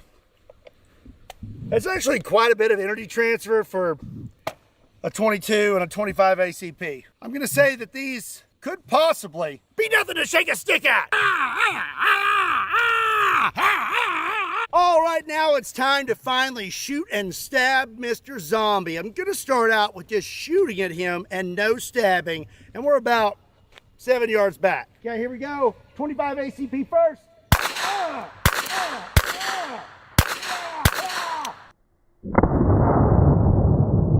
mean, you're hit.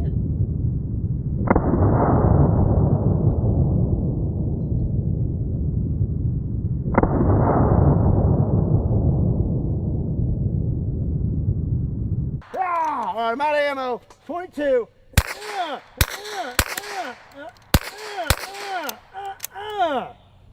Let's go check it out. Yeah, I was expecting it to be a little bit more accurate.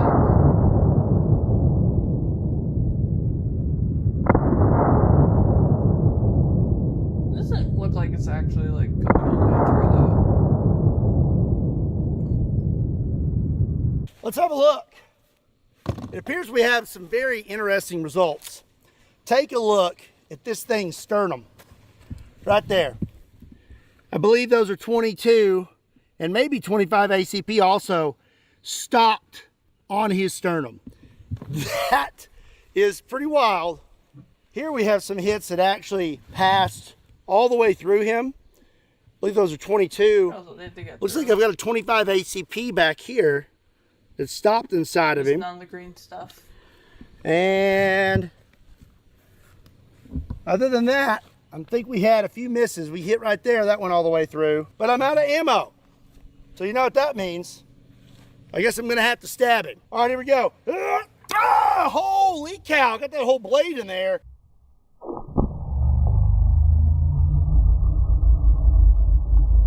Let's try this one. Oh, okay.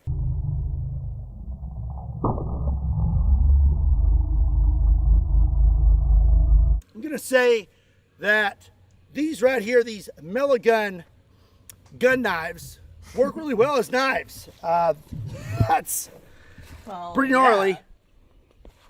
I'd hope. Didn't break our tip. Blade.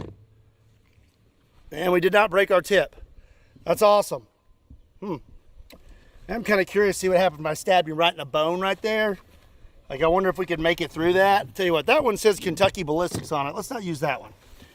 Let's use this one. I'm gonna see if I can make it through the sternum with it. Here we go. Oh, you kind of nicked it. Oh, it broke my tip. I broke it. But you know what? Might as well stab him real good now since he broke it. Ah, there we go. That's good right there. I got in there real good. Doing okay. I think I can do better though. 1, 2. Yeah, I made it all the way through that time. You just got to commit, you know. That probably takes a significant amount of force. I'm gonna say it's a pretty solid blade. Yeah, it's pretty solid. May have to send this one back to the factory and fix my little tip. Okay, well, we've tried shooting the zombie. We've tried stabbing the zombie. Now how about we stab and shoot the zombie? First up, it's gonna be the 25 ACP. Here we go. Now, you gotta twist it. Then you get your little trigger out and then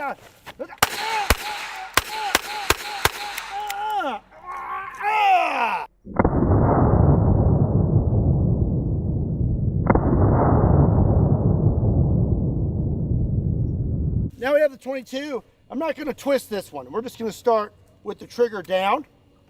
And I'm gonna give him one of these. You know what? Fresh spot.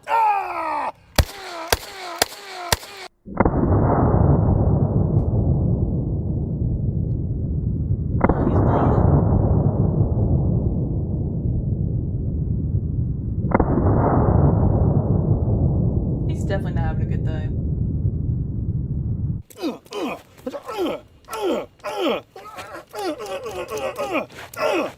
That right there, folks, is why I'm more terrified of knives than I am guns. Let's check out our damage here. We have lots of what you would call muzzle burn, I guess, and unburnt powder all over him.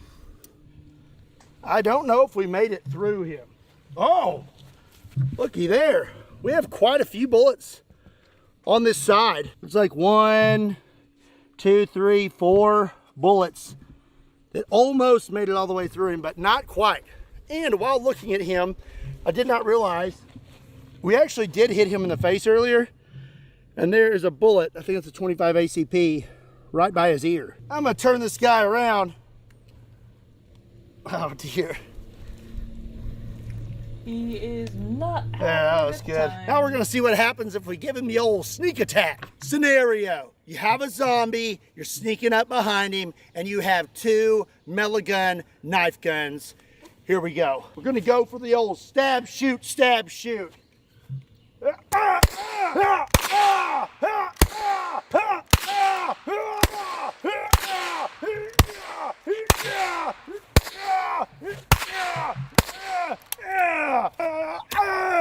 Let's check out our damage here. I'm just having some fun today, you know? I'm afraid I may have broke the tip on this one too. Kind of got carried away. I probably did. That's jammed in there really good. Oh, I didn't. Look at that. Perfect. And for the record, I mean, pretty much any knife, I think, if I stabbed into bone like that as hard as I can, I think the tip's probably going to break. You can see a lot of powder burn here and lots of good hits. But what I want to point out is here with the 25 ACP and the 22, did not do a whole lot of damage when we went for these headshots. I think that one did go in, and we broke the skull a little bit here, but not that much damage. It's not I don't believe we made it all the way through with, oh dear, he's not doing too good. Oh, not really sure if we made it through the front with those rounds or not. But I gotta say, that would be pretty effective on a zombie, I would think. As long as they're not the zombies from 28 Days Later, because those things are really fast, and I'm not really sure if I'd sneak up behind one. So far, I have to say, I'm pretty impressed with these knife guns, but hear me out. I understand 22 long rifle, 25 ACP. They're smaller rounds, more compact. You can fit more of them in the handle, but what if you jumped it up a little bit? We stick with 22, right? But you add a little more gunpowder. 22, 250. This thing is pushing a 50 grain 22 bullet at 3,800 feet per second. I mean, that would really do the trick if you ask me. So I just want to see what that would look like. So we have some zombie left, and I just so happen to have a 22 250. So now I'm going to demonstrate what it would look like if you had a 22 250 knife gun. Okay, here we go. Jesus fuck. I think he lost his brain. I want to say And his mouth. it's pretty effective. I mean, I don't need 6 shots if one will do that. I do have 2 more rounds in here though, so I can't waste them. Let's give him one more. Beautiful. Let's do one more, like point blank, right? Got any ibuprofen? Right there. Oh my God! Ibuprofen's going through the job. Oh! I say that'll do it. Might just have to walk it off. I'm afraid. Unfortunately for this zombie, I'm not done with him. Oh dear. Maybe done with me though. I got one more thing I want to try. I have W's pocket knife. I really want to try this thing out and see if it's worth any count. Let's see here. Looks pretty sharp. Let's see how sharp it is. I'm just gonna give it a little slice. Yeah, that's pretty sharp. Oh dear. Oh, that's really sharp. I need it. Kind of afraid to stab with it because I don't want it to close on my hand. Oh, that's wild. Wow, that got in there pretty deep. That's pretty mean, actually. I might have to try the big blade. Let's see here. That's pretty awesome. I can see why he carries such a big pocket knife. Ugh. All right, let's give him a stab. But before I do, if you want to get your start in firearms technology, be sure and check out STI. There's a link in the description down below. Oh, he hit some bone. Hit some bone. I don't think we're breaking that tip though. No, no way. Tell you what, I'm gonna go for in between the ribs. Oh yeah, I think we made it all the way through. Probably so. Let's see if we can just kind of. Oh, yep. Oh. So if it went all the way through, would that mean he's skewered? Almost got it all the way through there. I'm stuck on a rib, I think. Oh, there we go. Yeah. Oh. I'm going to say I approve of W's knife. It's pretty sweet. I think that's going to be it for today's video. Let me know what you thought about the Meligun gun knives in the comment section down below. Don't forget to give today's video a like and make sure you hit that subscribe button so you don't miss out on future content. And also don't forget to pick up some Kentucky Ballistics merch or some decals and get entered in to win the Ballistic Bandit because you only got 1 week left. There's a link in the description down below that will take you to KentuckyBallistics.com, and if for some reason it's not working, just swing over to bunkerbranding.com. Got sort of brass knuckles. Oh, this is gross. Brass knuckles. This is really gross. I probably shouldn't do this. And as always, my name is Scott. Thank you so much for watching Kentucky Ballistics. And I'll see you next time. So good. So good. I love that. That was great. That was great. But I'll be right back. I need to refill my pour water. So I'm gonna be right back. Y'all, please behave yourselves.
fuck did I come back to?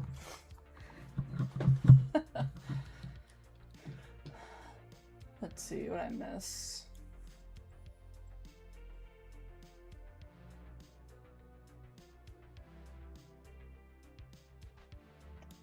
It's nothing super crazy.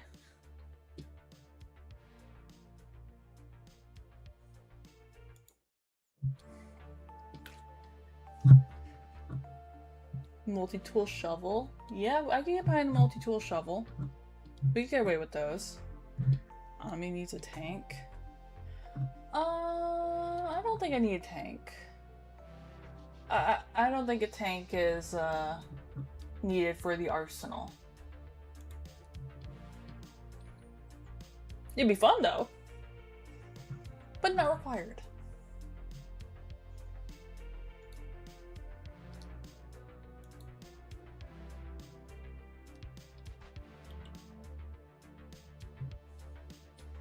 Besides, what would I do with the tank? Like, let's be real.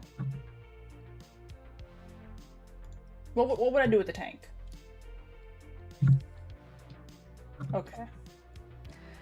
Okay. Oh, he answered. Okay, let's see this. How is coffee a soup? If you put the thing in the water and it imparts flavor, it is soup, or at least a broth.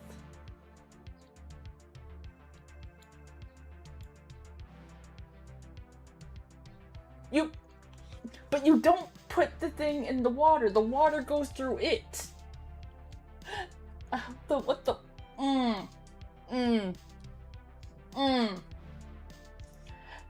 Coffee is not a soup.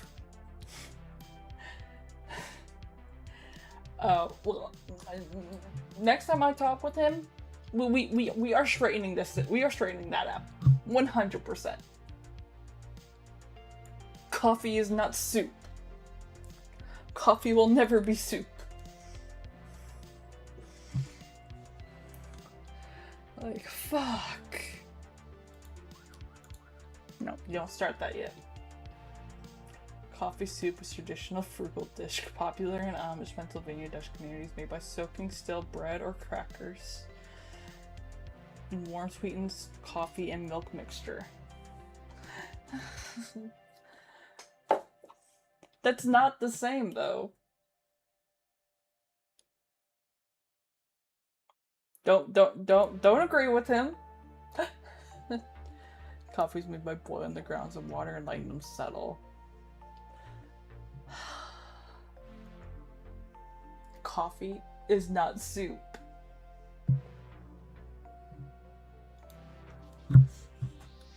I refuse.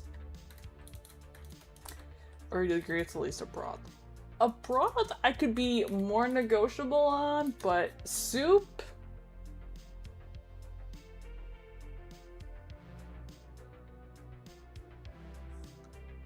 Because I think coffee technically be more considered an infusion than more than anything else.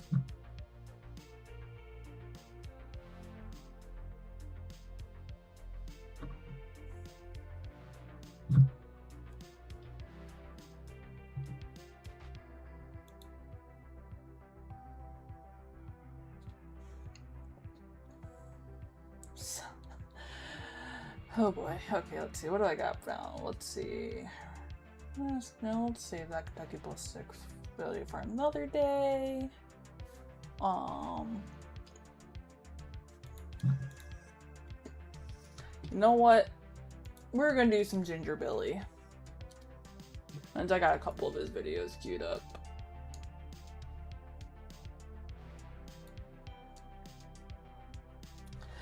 Yes, so he got I messaged him earlier asking him about why is coffee soup, and he got back to me. I don't agree with it, but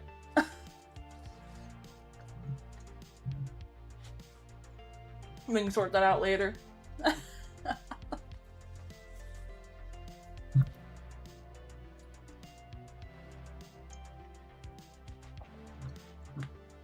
for now.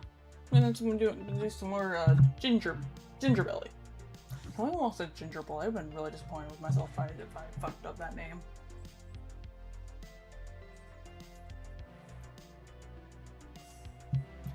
Alright, so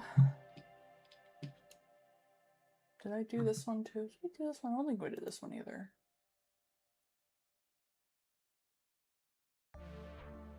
I don't think we did.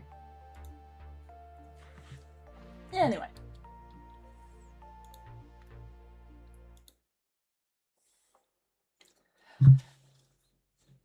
We are doing the redneck fire truck. I can't do his accent. I'm sorry. I can't do it. Which I love his videos, even though I was only fairly recently introduced to him. I do love the creativity for these.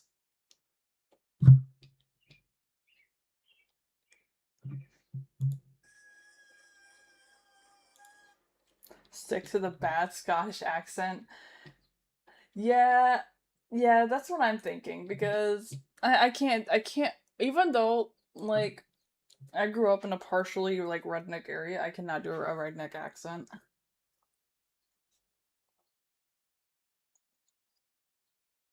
I'm going to pretend I did not read the sentence, "Oh my god, coffee pizza is real." I'm going to pretend I did not just read that.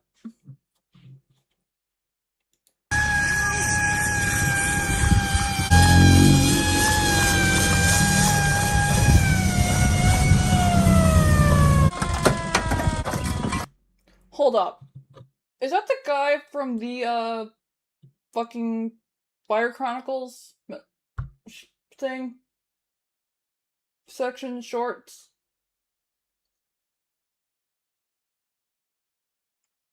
Yeah, that's what it looks like. It looks like him, but I'm not sure if that's him. The paramedic guy. I couldn't remember it. But yeah, that guy.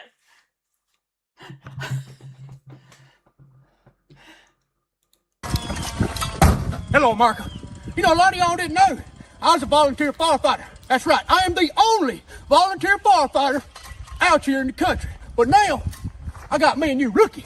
I'm going to train up on how to fight these fires out here in the country. Now, when you fight fires, you have to have a top-notch firefighting machine. Now, as you can see here, I have my 35-foot ladder, because you never know when you might come up on a 2-story trailer house that's caught on fire.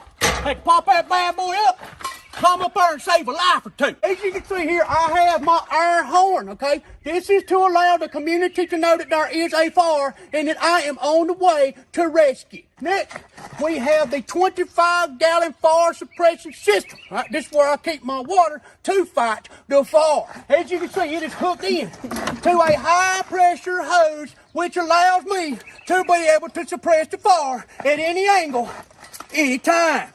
You can see this here is a chrome handle, because every fire truck needs chrome.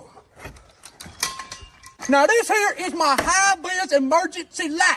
When I turn this bad boy on, everybody in traffic knows to get out of the way, because I'm coming at a high rate of speed. And of course, it ain't official until you have your fire department logo. Now all firefighters know that you keep the tutus on the front of the fire truck. Now this here is my pokey stick. Now a lot of times you can use it to pull down ceilings, but you can also use it to fight fire zombies. As all firefighters... Hold on. Did he just see fire zombies? Hold on. I need to make sure I heard that right. Now this here is my pokey stick. Now a lot of times you can use it to pull down ceilings, but you can also use it to fight fire zombies. As all firefighters know, the most essential part of firefighting is coffee. Yeah? That is why I only drink fire department coffee. Now we run calls 24/7, so we need us some energy. That's why I installed this fancy coffee making machine to give me my caffeine when I need it. A lot of people think that we just some podunk fire department, but in fact we are very well rounded. We do rope rescue.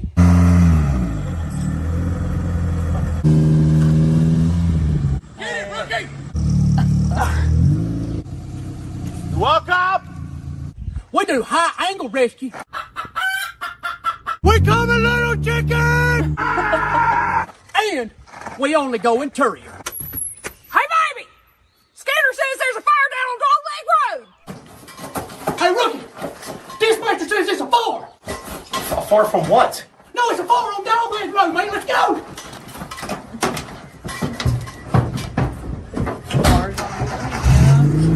Hang on, rookie!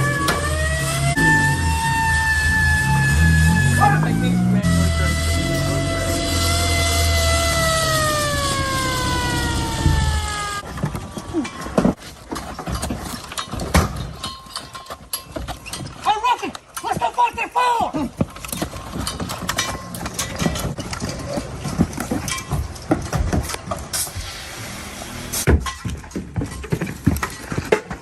Woo! Now that is how you fight a fire! Okay, that was good. That was good.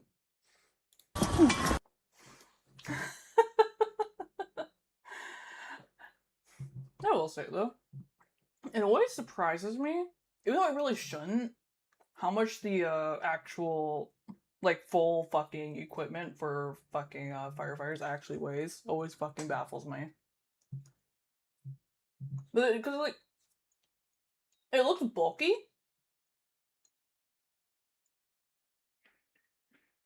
But it always surprises me how much of that shit actually weighs.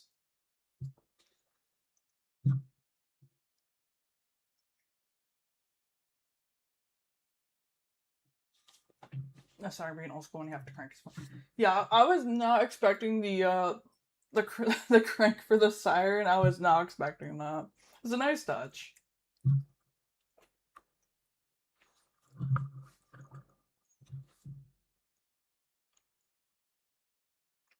Let me give this video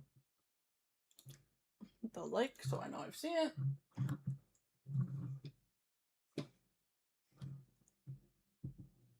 Alright, and we're gonna follow up with another Ginger Billy. I don't know why I keep calling trying to say bully, I don't know why. To the Poe Man's Medical Transport. Which, if you have seen this, I do apologize.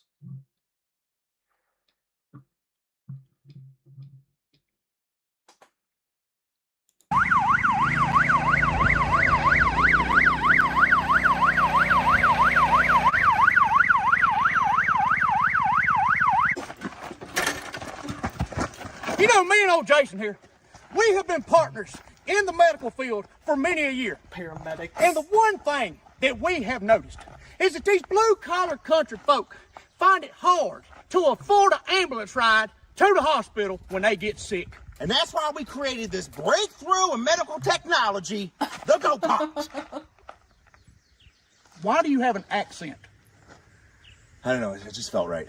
Now, I know that this may look like a simple piece of machinery, but it is life-changing technology. Whether that's good or bad for your life is gonna change.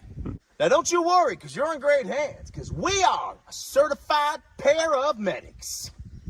Well, he's certified. I have watched every single episode of Dr. Quinn Medicine Woman. 1800s medication coming back. Oh boy. Ain't that when your mama was born? And you see, unlike them big, bulky ambulances that get stuck in wet grass and gravel, this old go-kart here, it can go anywhere. When was my mom born? 1846. Well, to tell you the truth, a 50% fatality rate is not bad for being open for 2 days. This is dispatch. Yeah, right. We have a patient complaining of nausea and vomiting we gotta go. on 223 Bond We'll be there Road. ASAP.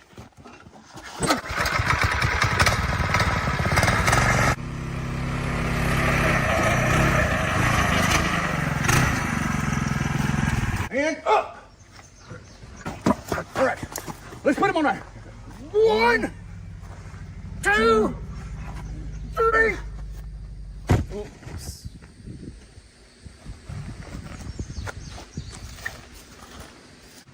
Dispatch. Patient is now complaining of head and neck pain.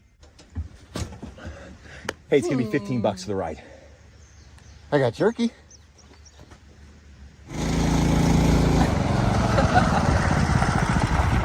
Help. Remember, if you're looking for an affordable ride to the hospital, you called us. Woo! Have a good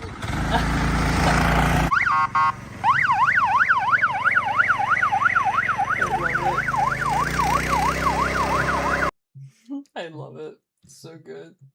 It's such simple videos, but I love them so much. Such simple concepts.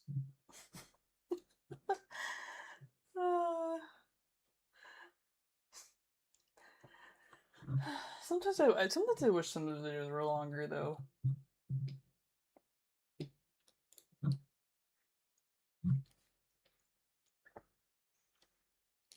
Alright.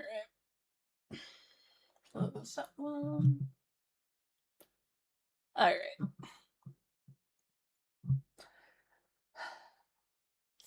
And now, got a bit of a long one. Well, I say long, but it's long for me because I don't usually do videos this long.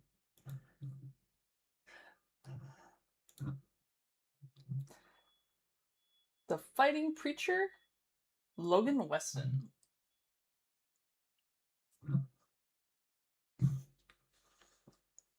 But it seems like it's been a minute until we've done a Fat Electrician video, so I'll be the long one here for us. About him is absolutely criminal. Today we're talking about Logan Weston, aka the Fighting Preacher, which is one of the greatest military nicknames of all time. And boy oh boy did he earn it, because wait till you hear this guy's rap sheet. Years in service, 27. Wars fought in, 3. Founding member of Merrill's Marauders, or as we know it today, the 75th Ranger Regiment. Credited with knocking out multiple enemy tanks by himself at the same time. Helped lead the last bayonet charge in US military history. Became a Green Beret in his 40s so that he could advise on how to combat communism in Vietnam. Of course.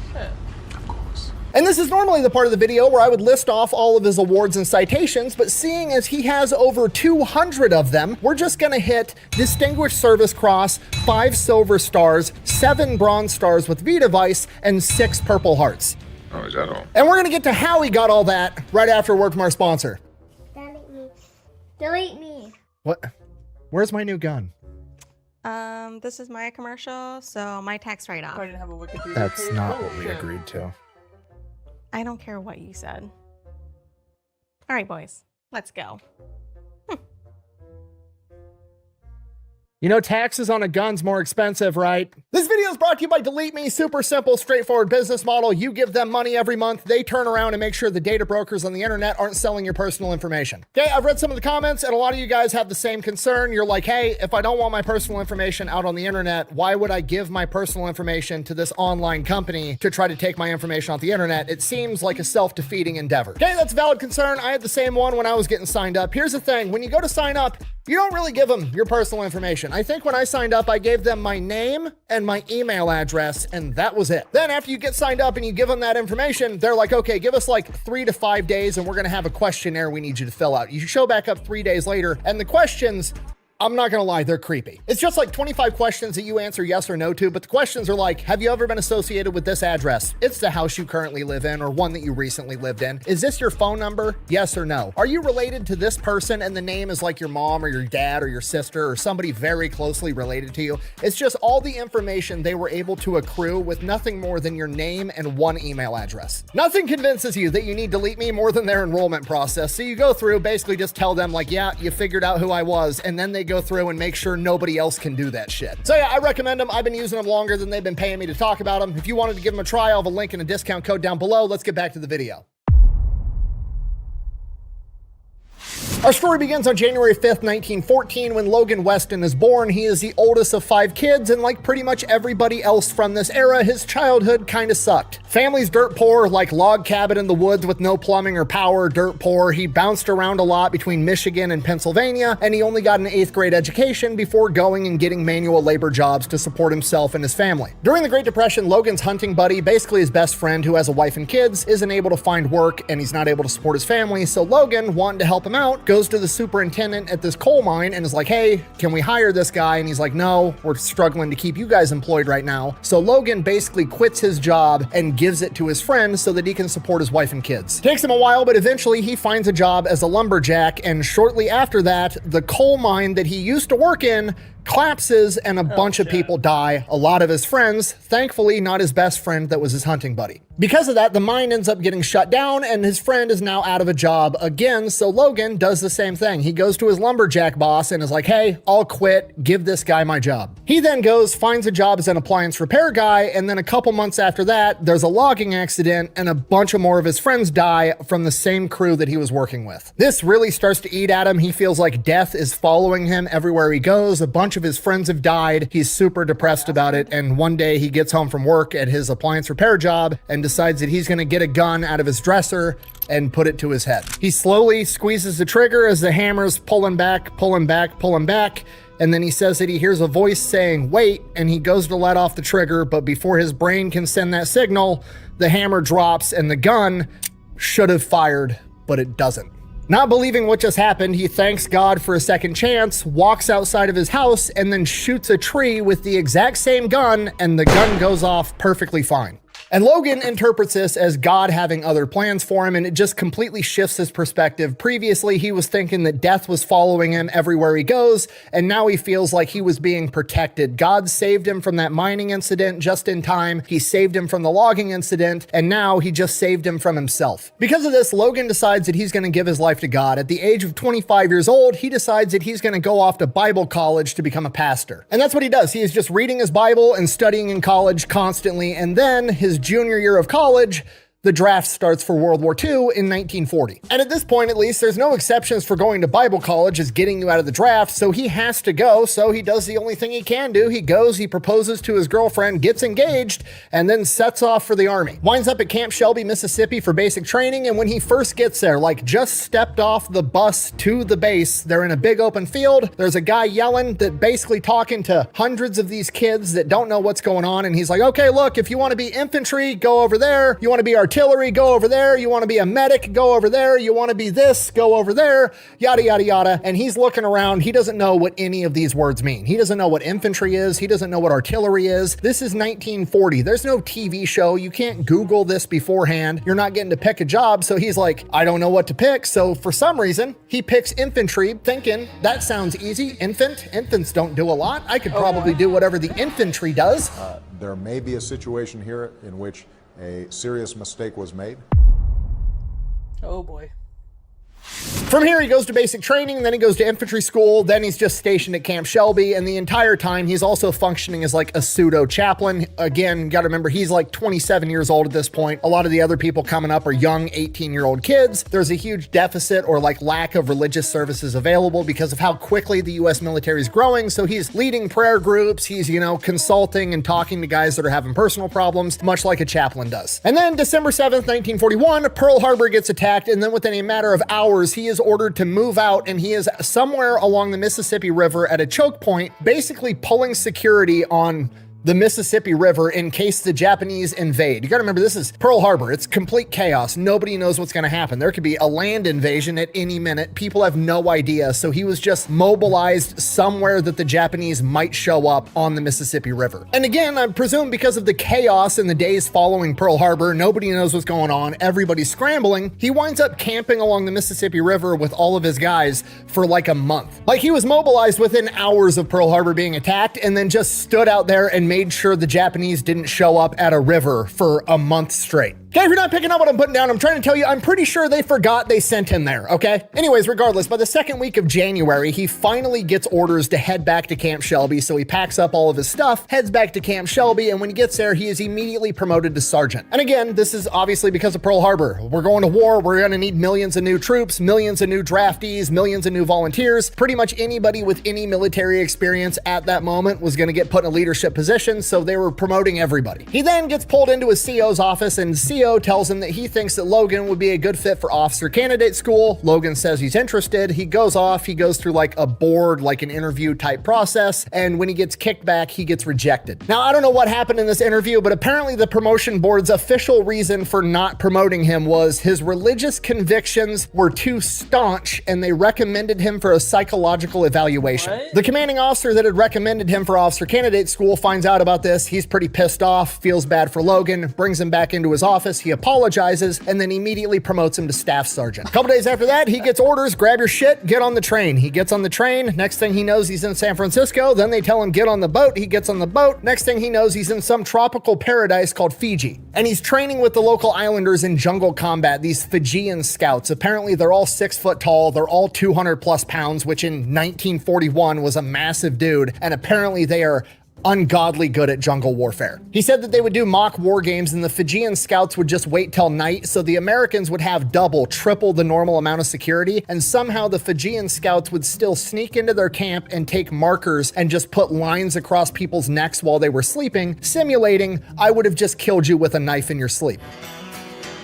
I have a dick on my face, don't I? And this is initially who's teaching him and all the rest of his guys how to operate in a jungle environment. And then when he's not training, he's still doing his pseudo chaplain thing. He's leading little prayer groups, religious services. He's counseling guys that are having trouble with stuff back home or just trouble in general. And that's what he does. And this goes on for months. And then one day they tell him, all right, get on the boats. From here, his ship kind of goes around the Pacific on these search and destroy missions. Basically, Navy intelligence is triangulating where Japanese radio signals are coming from on these little tiny itty bitty islands out in the ocean where the Japanese have left small contingencies of men that are basically just trying to track American ship and airplane movements and radioing it back to their intelligence. So they're triangulating where these guys are. They go in and destroy their outpost. Logan winds up going out on a couple of these missions, but all the outposts that he finds have already been abandoned, so they just destroy the equipment and head back to the ship. While that's going on, they celebrate Christmas of 1942 on the ship. They don't get any special food because the supply ship was sunk by an enemy submarine. Well, This is the worst. Shortly after that, his convoy gets attacked by an enemy submarine, and he's on the deck watching the entire thing as the American Navy sinks this Japanese submarine, and this is like his defining, oh shit, this is for real moment. In his words, and I quote, "For the first time I realized that I was on my way to kill or be killed." Shortly after this, they are informed that they're going to be partaking in the first major Allied offensive against the Japanese by making an amphibious landing on an island known as Guadalcanal. Logan is then individually notified / congratulated because he is receiving a battlefield commission and he is now going to become a lieutenant. He's an officer now. He is then immediately informed that the platoon that he's taking charge of is going to be the first ones to land at Guadalcanal. Okay, just so we're all on the same page, from his perspective, you have to appreciate this. He's basically just been told he's going to lead the first 30 men into combat on offense against the Japanese, and he got promoted to do it. So in the back of his head, he's got to be thinking like, okay, either A, they think I'm awesome. Probably not very likely considering I have no combat experience. B, I just got promoted to be a sacrificial lamb. Great. But if he celebrated Christmas on a ship in 1942, he couldn't have. Shut up. I know what you're going to say. Just shut up. You're going to ruin the story. I'm going to address it. All right. Buh. fucking hell. That's... This is off to a start I was not ready for.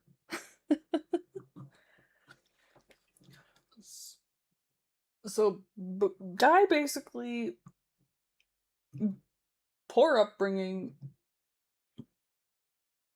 Switches jobs for his buddy. Dodges death multiple times. Enlists. Joins chooses infantry. Gets suggested for officer training. Denied officer training. Becomes an officer anyway. This is not the path I was expecting this to go. It's just not at all. And even just like hearing how decorated he was at the start, like I'm feeling a little baffled at the moment. A little bit.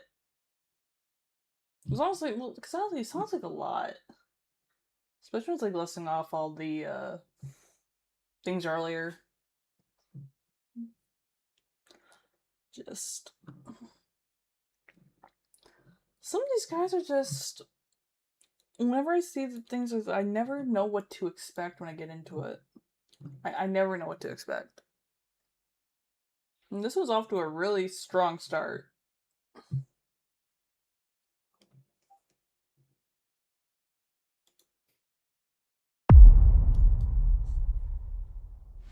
All right, they make it to Guadalcanal. They board the amphibious landing ships. Logan and his platoon are the first ones in the first ship. They're making their way towards the island. They're getting closer and closer and closer. And then the door on the Higgins boat drops. And like, this is it. This is the moment. Adrenaline's high. This is the moment he's supposed to run out of that Higgins boat onto the beach, engage the enemy in combat, and get revenge for Pearl Harbor. And that's exactly what he goes to do. He's the first one off that Higgins boat. As he runs, jumps off that door into the water, immediately sinks up to his neck in the ocean. Okay, wind immediately taken out of his sails. Cool guy moment, gone forever, and it is now turned into an oh shit moment as he desperately tries to run through the ocean to get to this beach as fast as he can. Which obviously isn't very fast, but luckily they're not taking enemy gunfire or artillery or anything, so they all make it to the beach. He establishes a beachhead, gets all of his men accounted for, and then they kind of wait for some more people to make the landing on the beach, and then they push further inland. At this point, Logan and probably everybody else is thinking in their head like, okay, well, this was supposed to be a major battle. We're the first Americans to land to engage the enemy. Where are these guys? We know they're here. We're about to walk face first into an ambush. That's what's about to happen. Anxiety is very high. But hey, somebody's got to do it, so they go. They push further inland, waiting for this ambush to come, and after a couple hundred yards, they find the enemy. Or what's left of the enemy. Wait, what's left of them? What happened? There's dead guys and chunks of dead bad guys everywhere that's been left rotting out in the sun. There's supplies scattered all over the place. Anything that even slightly resembled a structure has been completely destroyed. Somebody has already been here and just laid waste to this entire thing. So they kind of just take up a holding position and wait for orders, and then, you know, word comes down, they get everything figured out. Apparently the Marines have beat the army here by like 2 months. Come, Gimli! We're gaining on them! I'm wasted on cross country. We dwarves are natural sprinters. Sidebar, I love this part of the story because all I can think about is the TV show The Pacific, when the army shows up after the Marines have already been there, and the Marines show up and raid all the army supplies because they're starving. Also worth mentioning, his army unit was not the first army unit to make it to the island either, okay? The Marine Corps made it there on August 7th, 1942. The Army got there in October of 1942. He celebrated Christmas on his ship in 1942, then went out on some more search and destroy missions on different islands. His unit doesn't even get there till like April of 1943. The Guadalcanal campaign is declared a victory in February. Missed it by that much. Ken, I know what you're thinking. Why? Why would you tell the story that way if you knew this all along? Okay? Couple of reasons. Reason number one, it pisses off the keyboard warriors, and I love doing that. It's like my second favorite pastime after shitting on communism. And two, you have to realize this is a story from the first person perspective, which is an incredible way to learn history. Could I have just used the internet and the hindsight being 2020 thing to be like, yeah, he showed up to Guadalcanal 7 months after the Marines got there, and the battle was pretty much over by the time he got there, and then moved on with the story? Yeah, I could have, but then you don't get a proper grasp on how incredibly confusing and misinformed a singular person on the battlefield can be in regards to the information that they have at the time. And you would never be able to understand that while the battle was already over by the time he got there, he didn't know that at the time. So when that door on the Higgins boat dropped, he was fully expecting to get lit up by enemy machine gun fire. Once he fell in the ocean and was wading through neck-deep water, he was expecting to get shot in the head by an enemy sniper at any moment. So while in reality, hindsight being 2020, he was never actually in any danger other than maybe drowning in the ocean,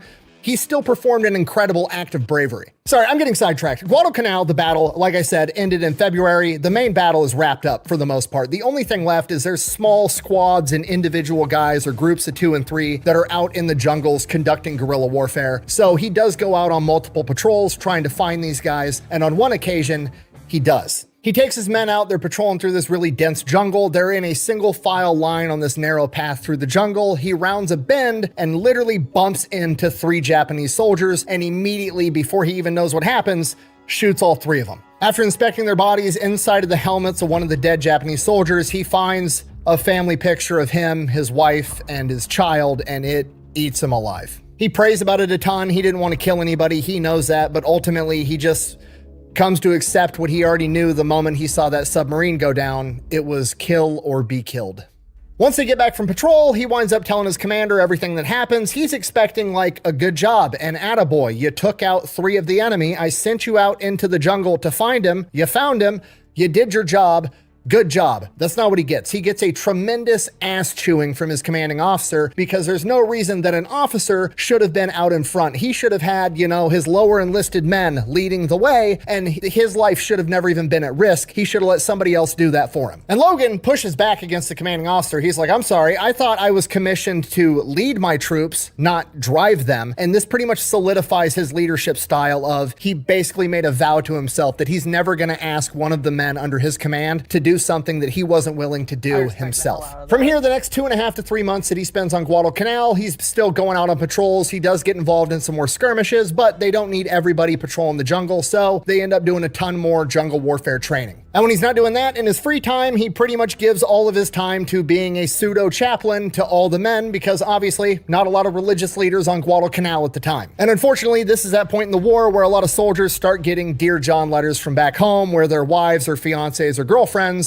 are leaving them for somebody else. And he's doing everything he can to help those guys through it. And this is where he really starts to pick up his nickname, the Fighting Preacher, or Preacher for short. Then after about 3 months, they get the orders, get on the boats, we're gonna go invade another island, and this time, it's for real.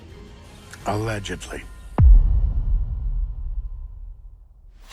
All right, July 3rd, 1943, they board the ship. Once they get on the ship, they start telling everybody the plan. We're going over to a nearby island called New Georgia. There's an airstrip on the island. We got to take the airstrip. The obvious spot of attack is going to be the south side of the island. So under the cover of night, we're going to sail right past the south side of the island and we're going to land on the north side of the island to catch the enemy by surprise. Once we get there, we'll open up with a naval bombardment to soften up the landings. You'll board the Higgins boats and then you'll go take the island. That's the plan. Fast forward 3 o'clock in the morning, July 4th, 1943, they're here. It's time to go. We're going to make the landings. The Allied forces open up with this gigantic naval bombardment, and it has the opposite of the desired effect. It does not silence the enemy. It's more like stirring up a hornet's nest. Within a matter of minutes, enemy airplanes are in the air. They're dropping flares over the ships, so now it's basically broad daylight, even though it's 3 o'clock in the morning. And Preacher and the rest of the guys can now see that the Japanese are shooting artillery back at them as well. Then the destroyer that they're on starts zigzagging because there's enemy submarines in the area, and within a matter of a couple of minutes, the entire ship gets rocked, presumably by an enemy torpedo, and within minutes, they're calling to abandon ship. Okay, now we got a big problem because the Higgins boats aren't here yet. Okay, now typically the Higgins boats are stored inside of another ship or on top of another ship, and then they're craned off, lowered into the water, and somebody drives the Higgins boat up next to the destroyer or the troop transport. They drop that cargo netting down the side, and the guys climb down the cargo netting and get in the Higgins boats. We don't have time for all that shit. They didn't give us a timeline. They said, get off the ship. So Logan and pretty much everybody else just start jumping overboard with their full kit, backpack, gun, ammunition, everything they need to take on a mission. They're just jumping into the ocean at 3 o'clock in the morning. Luckily, the Higgins boats were already on their way, so they wind up meeting up with the Higgins boat in the ocean, and the guys in the Higgins boat pull him up top. Logan gets himself and all of his platoon into a Higgins boat, and last he knew, the order was to take New Georgia, so that's where they head. They make it to the beach. It is enemy machine gun fire everywhere. There's enemy planes overhead trying to drop bombs on them, and it's like this coral ground that they can't even dig into. So all the guys are just finding any tiny little depression they can and trying to hide in it. As this battle rages on, Logan gets all of his platoon accounted for. Everybody made it to the beach, which is great. Then he moves on to,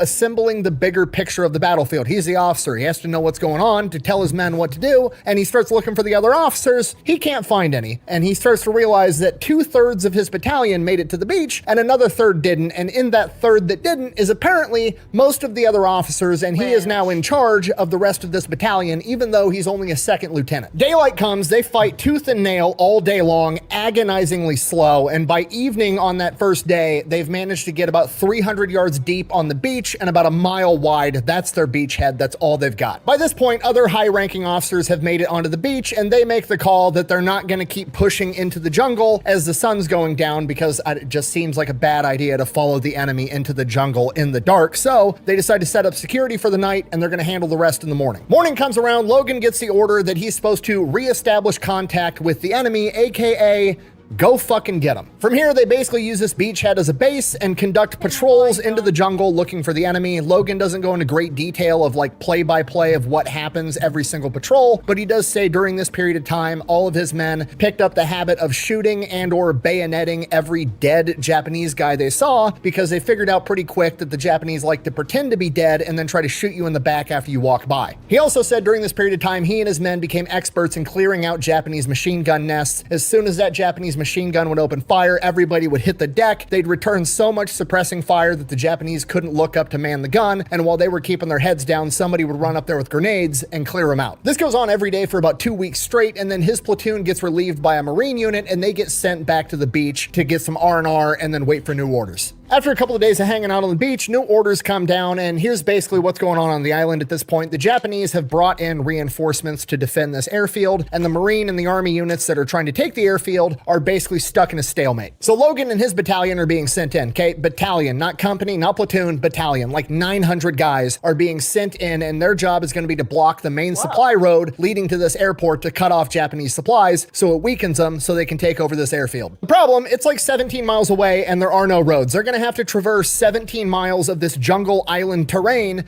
to get there. So they set off carrying 5 days worth of food and water on their backs, and it is absolutely miserable. It's either cliffs made out of coral like this, or it's dense jungle, or it's swamps. Pretty much the entire 900-man element is marching through potentially enemy territory in a single file line. It is a slow and painful journey, and the entire way they're rotating out which platoon is at the very front leading point. When it's time for Logan's platoon to lead point, he's got a couple of scouts out in front of him, then it's him, and then 900 guys behind him in a straight line walking through the enemy jungle. They're like an hour into his shift at leading point, and all of a sudden he hears a gunshot from out in front of him. Logan and pretty much everybody else hits the dirt, assuming they're getting ambushed, and then after a couple of seconds, nothing. No more gunshots. It's just quiet. After a couple of seconds, Logan gets absolutely pissed. He's thinking in his head like, okay, one of my scouts just shot at an animal or accidentally dropped his gun and fired off a round while we're trying to sneak 900 guys through enemy held territory and risk everybody's lives. I got to go up there and see what the fuck is going on. So he marches up there, finds his scout, and he's about to chew this guy out. Basically asks him, what just happened? Why are you shooting your gun? And then up above him in the trees, he hears something falling and rustling around in the trees, and it's making its way down, and then a Japanese rifle falls right at his feet in front of him and the scouts. And then something even bigger starts rustling in the trees, making its way down, and then a dead Japanese soldier falls right on top of the rifle, and the scout looks at him and goes, I didn't have enough time to take the shot I wanted. I'm pretty sure he was aiming at you. And Logan's like, all right, good, good work, carry on. After that, the formation keeps making this arduous journey towards the objective, and it takes them 4 days straight to cover 17 miles. But eventually, they make it to the objective, they identify the trail, then they backtrack, they find a small knoll, they dig trenches, they set up a defensive fighting position in case they get attacked, and then they're going to be able to launch ambushes on this trail to shut down the Japanese supply lines. And pretty much as soon as they get their trenches dug, they get attacked instead. They repel multiple attacks all day and all night, and then it starts raining. And they repel multiple attacks the next day, and it keeps raining. And by the time they realize how dire their situation actually is, the rain and the tropical humidity has destroyed the batteries in the radio, and they have no contact with the outside world. By this point, they have been attacked from every direction and know that they are completely surrounded and totally outnumbered. And if that wasn't bad enough, they only brought 5 days worth of food with them, and it took them 4 days to get here. And it keeps raining. We've been through every kind of rain there is. And this goes on for days, just sitting in a trench in the rain, can't get up, can't look out, completely surrounded. Sometimes they're launching bonsai attacks, they'll repel the attack, but that's it. They can't go anywhere. They're just stuck, held there by the enemy. And then eventually days turn into weeks. Everybody is starving. The only water they're getting is by taking their canteen cups and catching rain to drink it. They start eating any edible plant that's anywhere nearby. They're doing everything they can to survive, but they are actually starving to death. It's absolutely awful. Guys are sitting in trenches that are full of water. They're getting trench foot. They're getting other skin infections. Guys are getting sick. They're all starving. And to make things worse, the Japanese bodies that have been out there for over a week or 2 weeks at this point are starting to rot in the tropical humidity, and it reeks. Logan's doing everything he can for the men in his platoon, going from foxhole to foxhole, trying to check in on everybody at least once a day to give everybody words of reassurance, but he knows it's looking bleak, and so do they. At the beginning of the 3rd week of being surrounded, I cannot imagine trying to keep fucking morale up during that shit. Cause it's like, You're practically surrounded by death. There's sickness in the air, and it sounds fucking terrible. I wasn't even just trying to even keep spirits up. Like, I don't think there would be anyone really that could manage to keep that up. You gotta rock the fuck it, we ball morale. I mean, I think to an extent, yeah, but at the same time, there is some, considering the situation as a whole, I don't think that would necessarily do very much good either. Either way, it's just fucked. Surrounded, cut off, and starving, Logan wakes up with this big-ass beetle on his chest, and this beetle, like, kind of flares its, like, wings open to take off, and when it does that, a single grain of rice falls onto his chest, and he's just kind of looking at it, and he has an epiphany. The Japanese soldiers probably have sacks of rice on them for food. That night, under the cover of darkness, Logan grabs a couple of guys, they crawl out into no man land and start scavenging bags of rice off the dead Japanese soldiers and bring it back and distribute it amongst all the men. It's not much, but it's the only thing they've had in weeks and the only thing that keeps them going. On the 27th day, the battalion commander calls the officers in for a meeting because he's got some news, and most of the other officers are too sick, wounded, or dead to even show up. And Logan isn't doing great himself. He's lost a ton of weight, he's sick, he's sucking just like everybody else, but for some reason, he's in the best shape. So he pretty much gets given this mission by default. The commander basically tells Logan that by now, 27 days later, there was another massive army unit that was supposed to land nearby. He wants to send Logan out with some guys and see if he can find this unit and get help. Obviously, Logan's platoon, or any platoon for that matter in the battalion, isn't capable of doing this mission by themselves, so Logan has to go around and just pick anybody that's physically capable of maybe traversing this jungle for miles on end. And out of the 900 men they came with, he finds 34 guys that might be able to do it. So they take off, they're not moving fast, but hey, they're moving. And shockingly enough, they don't actually run into the enemy. His best guess is that army unit did land somewhere nearby, and these guys have all been diverted to go handle them. After about 6 miles of traversing this jungle, they hear footsteps off in the distance. He orders his guys off the trail. They only go a couple feet off the trail. The jungle's so thick, nobody's gonna be able to see them. They'll be able to walk right by. And as these guys go walking by, they're Americans. Logan and his guys make contact, and these guys are actually out looking for what they called the Lost Battalion. Right here. That's one hell of a name. From here, they double back, they grab even more fresh guys, then Logan takes them back to his battalion. They get everybody evacuated to a safe area on the island and get everybody medical treatment. Bear in mind, Logan is one of the guys in the best shape out of this 900, and it takes him 3 weeks to recuperate, to regain weight, and get all of his skin and foot problems healed up. And on the second week of his recuperation, he gets some mail addressed to him, and it is post-dated 14 months prior. So the mail's finally reaching him. It's just 14 months late. He got 2 letters. One of them is from mom and dad, and the other one is from his lovely fiance. Mom and dad wrote him to let him know, oh, by the way, we're getting a divorce. Okay, that sucks. Opens up the next letter. Oh, his fiance's leaving him. Perfect. But he's already been through so much shit this past month, it like doesn't even faze him. He's just like numb to everything. He's like honestly, after dealing with that, I don't think I'd be fazed by a fucking oh yeah, my parents are getting divorced. Or hey, I'm leaving you. Like I don't really think any of that would really actually hit after months of like fucking of all that other shit. Like I don't think it would really hit as much. Because at that point, you're more trying to just fucking get through the next fucking day at that point. Forrest Gump. One less thing. By the 3rd week, pretty much everybody in the battalion that isn't going to need long-term care is in as good a shape as they're going to get in. They get some new reinforcements, and the battalion is sent back out on a new mission. They're supposed to go out to some hill called Terracaba Hill, like 11 miles away, and establish a defensive fighting position there and just wait for the enemy, I guess. Deja vu. But this time they do have 6 indigenous guys that are going to function as guides for the battalion, and one of them gets assigned to Logan, and this guy's name is Beatty. So Logan, Beatty, the rest of the battalion take off, march their happy asses 11 miles through the jungle, get to Terracaba Hill, and set up a defensive fighting position just like they were instructed to do. And you're never going to guess what happens. They get completely surrounded again almost immediately. That's what they changed.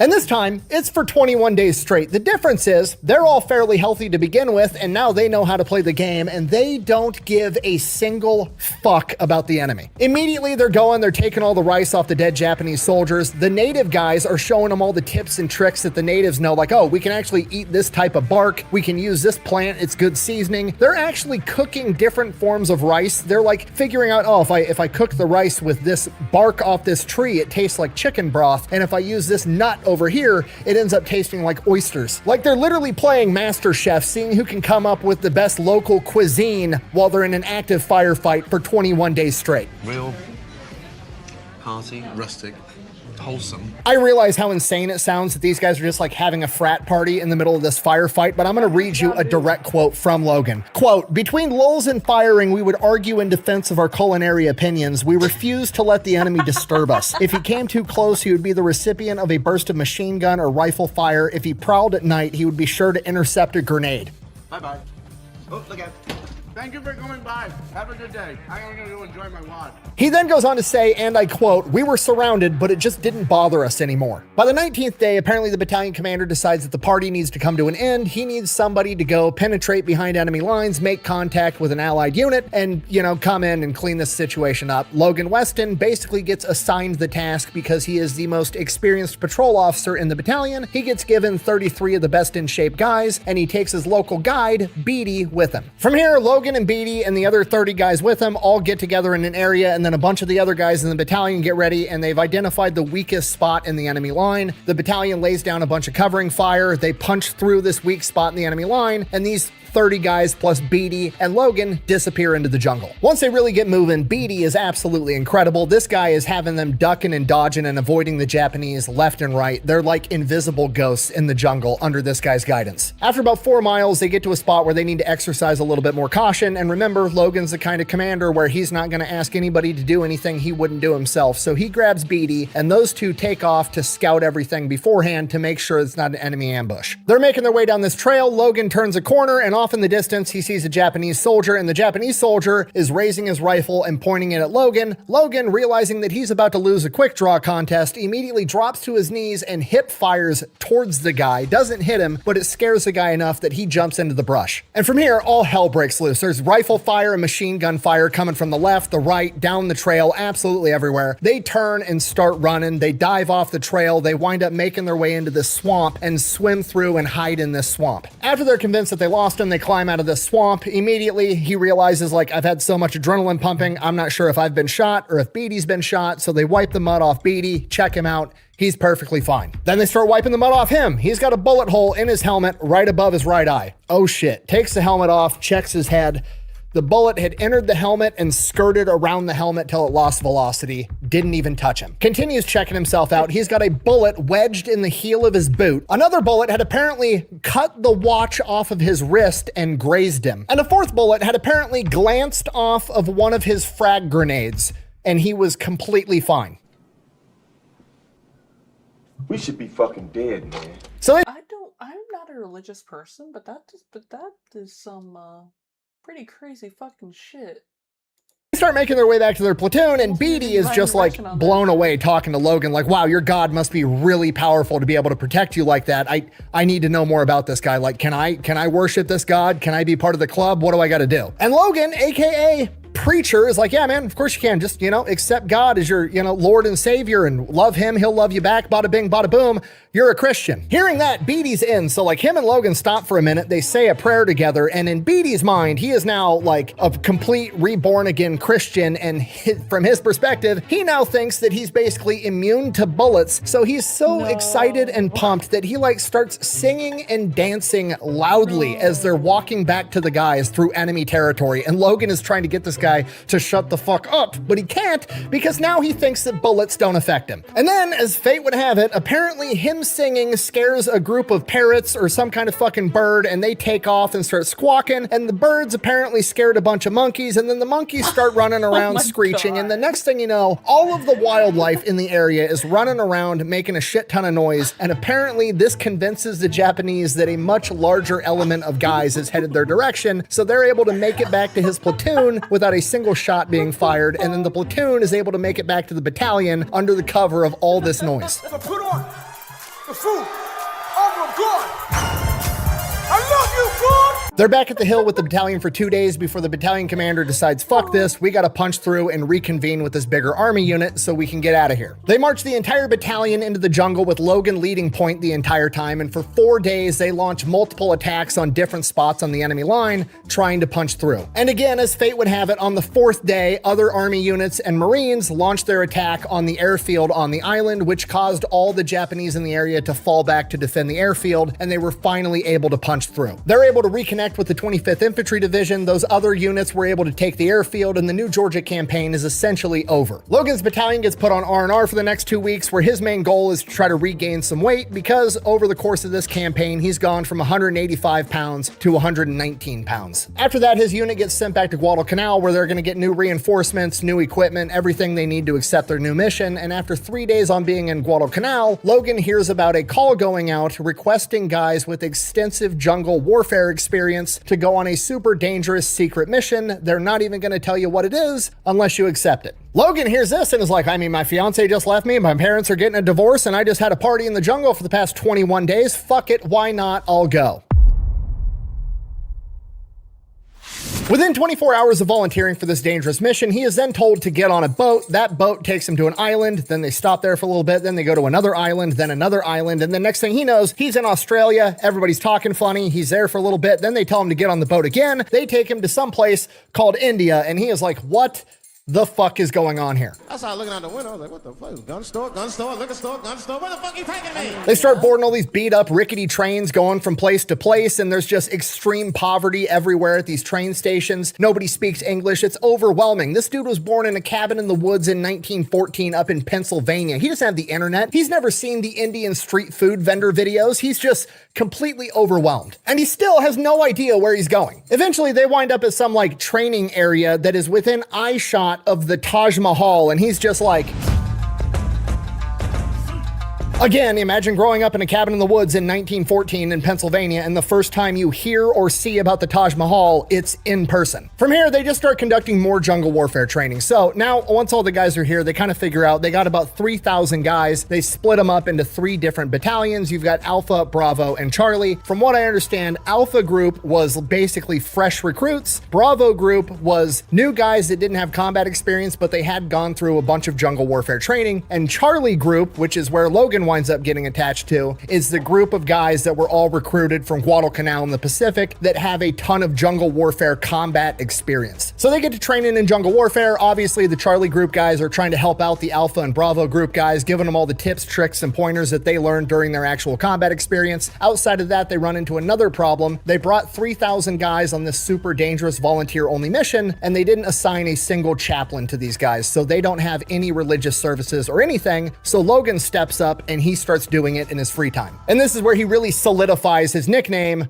the Fighting Preacher. And just so we're all on the same page, if you've never been in the military and you don't know, there's more to being a chaplain in the military than just like giving a religious service on Sunday and letting guys pray with you. It's really important. A lot of the times, even if you don't believe in any God, you still might have to go to the chaplain because they're at times the only resource you have to help resolve family issues. For example, some of the stuff that Logan actually had to deal with was you have soldiers getting Dear John letters, their wives are leaving them and divorcing them, and in order for the divorce to go through legally, they need the husband's signature, but because he's in the military, they also need his commanding officer's signature or an officer's signature. So these guys are bringing all these important documents that an officer needs to sign off on to him to handle these issues, because otherwise you're trying to reach out to like generals and dudes that are more worried about the battlefield. I don't have time for your family issues. He even had a guy whose house burnt down back home, and his wife needed to get the husband's signature and the commanding officer's signature so that the insurance would pay out money so his wife could have somewhere to stay. And Logan steps in and fills that void. So he really is doing really important work in his free time. I mean, imagine if you were a soldier going on a super dangerous mission, you don't even know what it is yet, and back home, your wife and kids had the house burned down and you can't get them money until somebody signs a piece of paper for you. That's the most important thing in the world. Also, during this 3 months, they wind up finding out who their commander is, General Merrill, which is where they obviously get their nickname, Merrill's Marauders. And then they find out what their mission is, and it's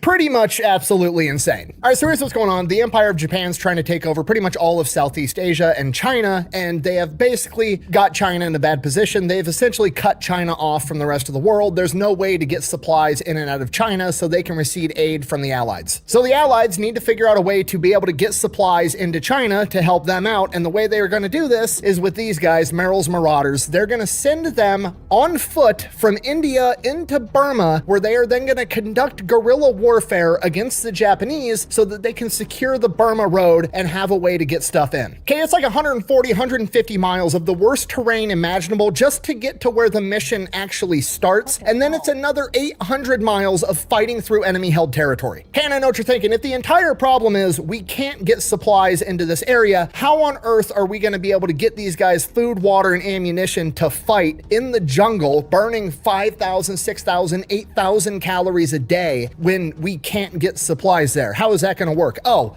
simple. We're just going to airdrop stuff in whenever they need it. Okay, I'm going to say that again, but slower. The plan is to penetrate hundreds upon hundreds of miles into enemy-held jungle. You have no backup. You have no resources other than aerial supply drops. And by the way, every time an aerial supply drop comes, it kind of alerts the enemy as to where you're fucking at. You don't have a better bad idea than this? This is the best bad idea we have, sir. That's terrible. By far. And then one day they bring in a bunch of officers for a meeting and they ask for a volunteer to accept a very dangerous mission, at which all the officers are kind of looking around like, I thought we already did that. Are you asking me to double down? Like, we're already inside of a very dangerous volunteer-only mission. You want another volunteer inside of that to go on another very dangerous mission in respect to what we're already doing? Nobody volunteers. So the commanding officer, seeing that he has no volunteers, scans the room and sees Logan Weston, who's quite a bit taller than most of the rest of the officers, and everybody knows who he is. That's Preacher. He's got a big name, and everybody knows he has extensive jungle warfare experience. And the commanding officer just says, Preacher, thank you for volunteering. Congratulations, you are now the commanding officer of Charlie Group's INR platoon. Which, if you don't know, INR, Intelligence and Reconnaissance, aka the Scouting Platoon. So basically, it is now going to be the job of Logan and his 30 to 40 man scout platoon to be like 30, 40 miles ahead of the 3,000 man formation, scouting out looking for the enemy. He is basically spearheading this entire mission. Because the INR platoon doesn't actually exist yet, it's just him, the commander, he gets permission to handpick anybody from these 3,000 guys that he wants. He pretty much exclusively picks from Charlie Group because he picks the top 200 guys with the most combat experience and interviews all of them. Out of those 200 that he interviews, he picks the 54 best guys in his opinion, and he makes sure that all of them have some type of religious convictions because he thinks that he wants guys on his side that truly believe that they're protected by God, because that's the only way we're going to get through this shit. After he builds the platoon, they spend the rest of the time they have training their asses off. They are burning more calories every day training than they're taking in from chow. So they're the most experienced combat guys around. They're the best of the best. They adopt the habit of raiding the chow halls of Alpha and Bravo Group, the inexperienced new guys, and they earn themselves the nickname the Chow Raiders. And that later gets changed to the Ignorant and Rugged Platoon, a play on INR. After training time elapses, they board trains and they head to the border. They're staging up there for a little bit. During this period of time, Logan becomes friends with the battalion surgeon, a guy by the name of Dr. James Hopkins,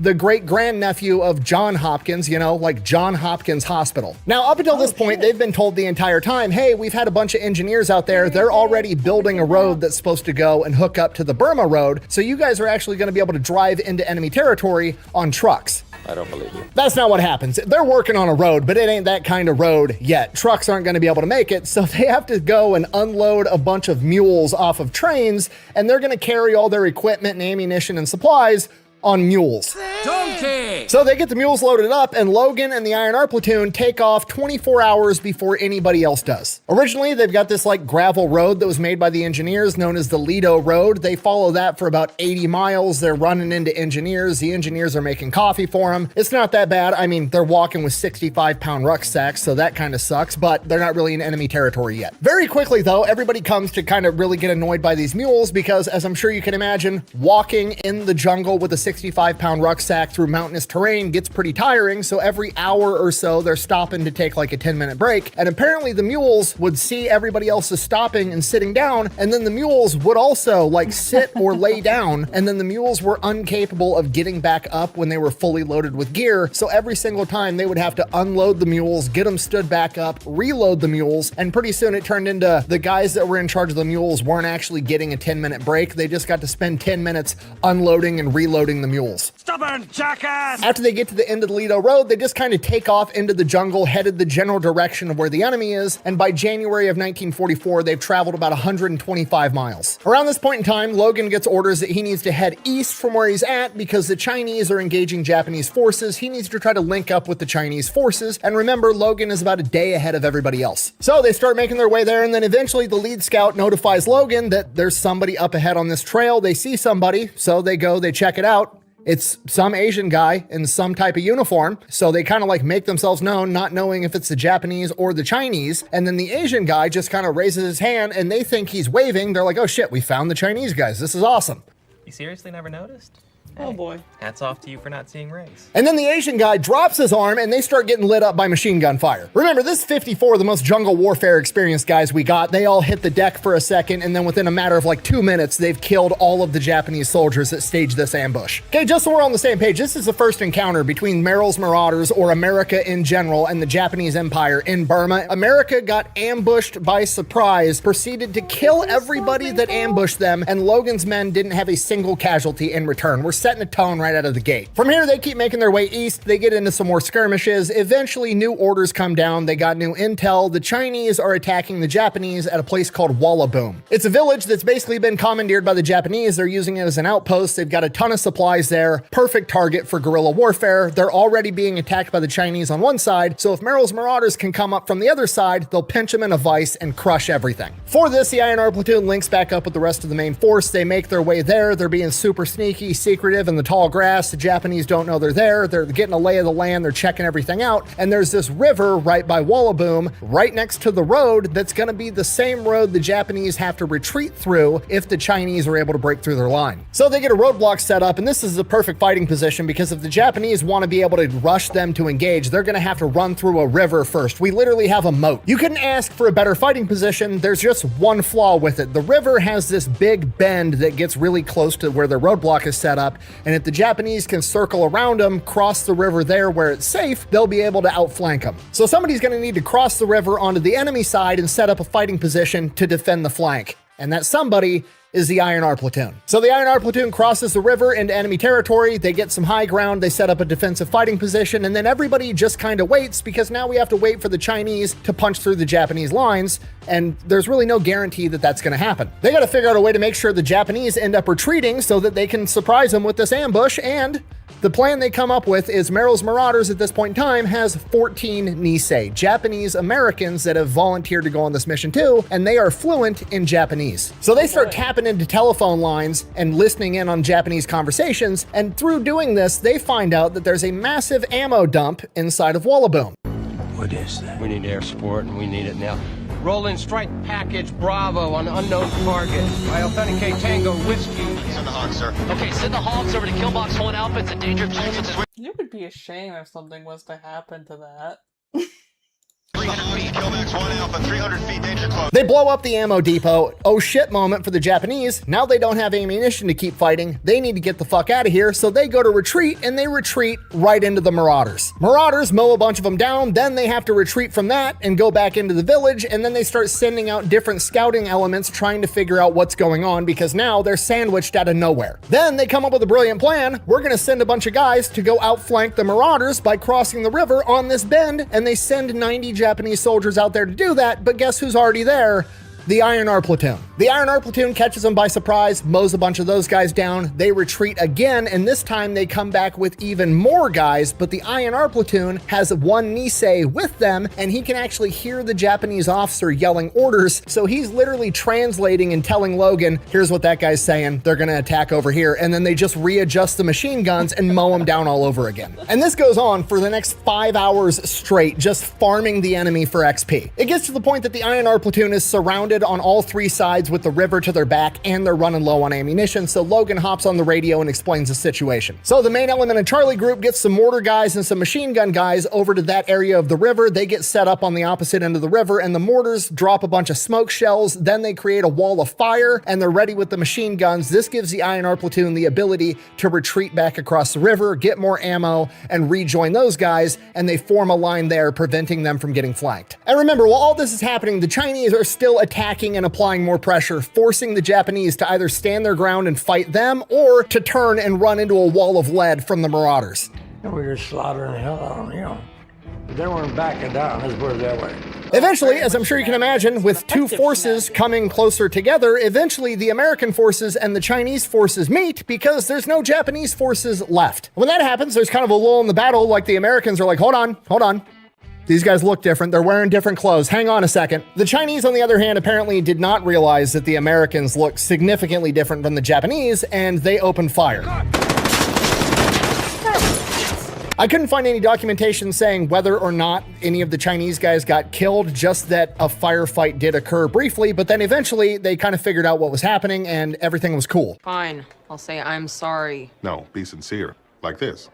I'm sorry. Regardless, they get it figured out. It's all good now. Wallaboom is officially ours. In the battle for Wallaboom, the Marauders unfortunately suffered 8 men killed in action and an additional 37 that were wounded. In return, however, the Marauders are credited with killing over 800 Japanese soldiers. And the Marauders are just getting started. They go on a guerrilla warfare rampage for like the next 5 months behind enemy lines. They travel over 1,000 miles on foot, kicking ass everywhere they go. But as I'm sure you can imagine, living in the jungle 24/7, doing everything via traveling on foot leads to a lot of people falling out from illness. You got guys getting malaria, dysentery, typhus. Everybody's running a fever, to the point that it became standard operating procedure that you had to run a high fever for 3 days straight to even get medical attention for it. Don't get me wrong, they're still kicking ass, but I don't want to give you the wrong impression that it's all sunshine and suppressive fire. This still sucks. These guys are getting fatigued. Focusing back on Preacher and the INR platoon, though, there's major battles they get into, but then there's also just going out on patrols and getting in skirmishes, which the INR platoon does a lot of because it's kind of their entire job. And they develop guerrilla warfare tactics that are just peak level fuckery. They would go into areas where they know the enemy is patrolling. They would set up a campsite with a campfire and even leave a mule there, and then they would drop back a little bit, find a position, and set up the machine guns. And then once the Japanese launched their bonsai attack into their campsite, they'd mow them all down. On one occasion, the campsite they set up was so convincing that the Japanese decided to employ a double envelopment tactic, meaning they were going to come at them from both sides, except the INR platoon wasn't there and it was dark, so they literally attacked each other and they took out more of themselves than the INR platoon did. What an idiot! In another one of their major battles, the Marauders attack a place known as Napunga. During the opening stages of this fight, the Marauders wind up getting surrounded and they have no way out except one. Prior to the battle, Logan had identified a trail and recommended that he go out there and secure this trail. That way they had a way out if they did get surrounded, and now he is guarding that trail. He proceeds to get in a firefight with the INR platoon for 4 days straight, and ultimately winds up covering the withdrawal of the entire main Marauder force so they can regroup and then go take the objective later on. David Quaid, the official historian for the Merrill's Marauder Association, basically compared this to the Battle of Thermopylae and the 300 Spartans, saying, quote, "The holding action orchestrated by Lieutenant Weston and his INR platoon lasted for 4 days against 3 days at Thermopylae. Leonidas defended his own soil. Weston defended far behind enemy lines. Leonidas lost all of his men. Weston lost none. Athens was burned by Persia, and the 53 men of the INR platoon of the Orange Combat Team saved all of the regiment and the campaign." Okay, I cannot stress to you enough how big of a badass Logan Weston is. Okay, I had to get an entirely different book that just covers the entire Merrill's Marauder movement and campaign as a whole. This book is about 3,000 men and the movements and combat actions of humongous military elements, and inside of this book, he is mentioned by name 14 times. He's not a general, he's not a colonel, he is a platoon leader, and he is mentioned 14 times by name. That is how pivotal of a role Logan Weston and the INR platoon played in the Merrill's Marauder campaign. Over the course of this campaign, remember, these guys are living in the jungle the entire time. There's no showers, they're just getting food dropped to them out of airplanes. Many of the original Marauders either fall in battle or they succumb to illness. Only 175 to 200 of the original Marauders actually make it all the way through the campaign. And Logan winds up getting medevaced during the final mission. For this mission, the Marauders need to go take out an airfield known as Machina. The problem, it is 400 miles away with the Cumon Mountains in between them. At times, the terrain these guys had to traverse was so steep they had to take their e-tools, those little shovels, and beat steps into the sides of mountains to be able to climb over it. Logan and the rest of the Marauders make it across these mountains. Once they get to the other side, Logan goes out on patrols, doing his thing with the INR platoon. That's his entire job. And during one of these patrols, he winds up getting blown up with a hand grenade. He gets medevaced, he's in the hospital for 2 weeks recovering, and while he's in the hospital, he gets word that Machina had fallen to the Marauders, but there's still a ton of cleanup to do, which is his specialty, so he volunteers to go back out, which he does. I could do this all day. Oh, you thought he was done when I said he got medevac during the final mission. Nah. He goes back into combat for 6 more weeks, leading the INR platoon in patrols, cleaning out the area. After 6 weeks, he gets medevaced a second time, and the official thing written on his medical documentation is AOE, accumulation of everything. Like the medics took one look at this guy and said, "What's wrong with you?" Oh shit, what isn't wrong with you? Once he gets to the hospital, he is told that he has 6 months left to live and rushed back home to America. Okay, spoiler alert, obviously he survives. Oh, I'm so happy! I'm so happy! This is the best day of my life! The Marauder campaign ends shortly after this. Machina was their last major battle. Under the leadership of Logan Weston, the INR platoon is officially credited with scouting 1,250 miles of jungle, participating in 18 battles. They suffered 4 men killed in action, 5 wounded, and in return, the battalion credited this singular platoon with killing 1,260 enemy soldiers. Fucking hell. So Logan winds up getting medevac, they ship him back to America, and this journey takes weeks, and during the course of that journey, he is placed under the care of a doctor that's traveling with him and a bunch of other wounded soldiers, and that doctor is his buddy, Dr. James Hopkins. Once making it back to America, he remains under the care of Dr. James Hopkins. Despite being only given 6 months to live, he makes a full recovery. Which, I mean, obviously, A, he's under the care of a Hopkins, which is basically American medical royalty, and B, it's Logan Weston, the fighting preacher. He's gonna do whatever he wants at this point. After getting discharged from the hospital, him and Dr. Hopkins get debriefed, and they're basically told, hey, here's the deal. We haven't told the American people an awful lot about what you guys were doing over in Burma. It's kind of hush-hush.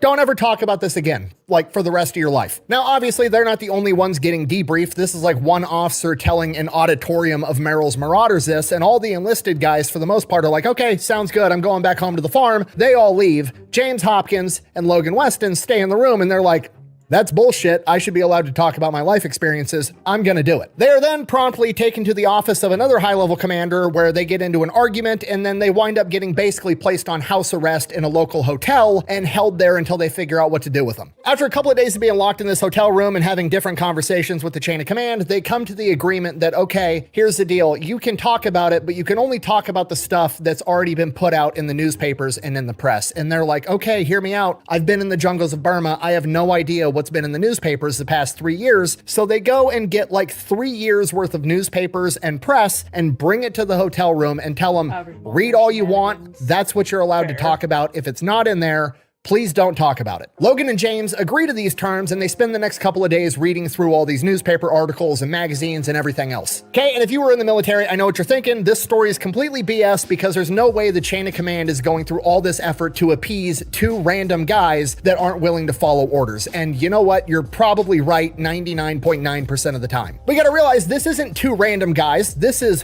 1 random guy who happens to be friends with the heir to Johns Hopkins Hospital, probably the most famous medical institution in America. And if that guy gets thrown in Leavenworth because he wants to talk about his military experience overseas, it's going to be a PR nightmare. So I'm assuming that's why they got this much leeway. Anyways, they get all that sorted out. Then they get given 30 days of leave. James Hopkins is going to go back home to his family. And Logan Weston is kind of like, I don't really have any family to go home back to. My parents separated. I don't even know where they're living. My last home was my college and I'm not really enrolled there, so I don't have anywhere to go. So James invites him to come with, and he goes and spends 30 days with the Hopkins family. After that, he gets orders to report to Fort Benning, Georgia to help with infantry school. While there, he writes a report on some recommendations on jungle warfare tactics and how to utilize them. This report gets read, immediately gets implemented, and he spends the rest of his military contract basically rewriting the book on jungle warfare and infantry tactics, as well as scouting tactics, and then teaching it to all the other instructors. After that, his active duty contract is up. He's free to go. He signs up for the inactive reserves and goes back to Bible school as a junior.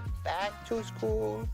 Back to school. Okay, just so we're on the same page, he's like 30 now, and he's going back to college as a junior, which by today's standards, not that big of a deal. However, it's been 5 years since he was in college, and it's been the longest 5 years that anybody has ever lived in their entire lives. And this isn't normal college. This is Bible school in Pennsylvania in like 1946, 1947. Okay, if you're not picking up what I'm putting down, he's showing up to class in a room full of what amounts to homeschooled Bible kids, and he's one of the most hardened combat veterans of all time.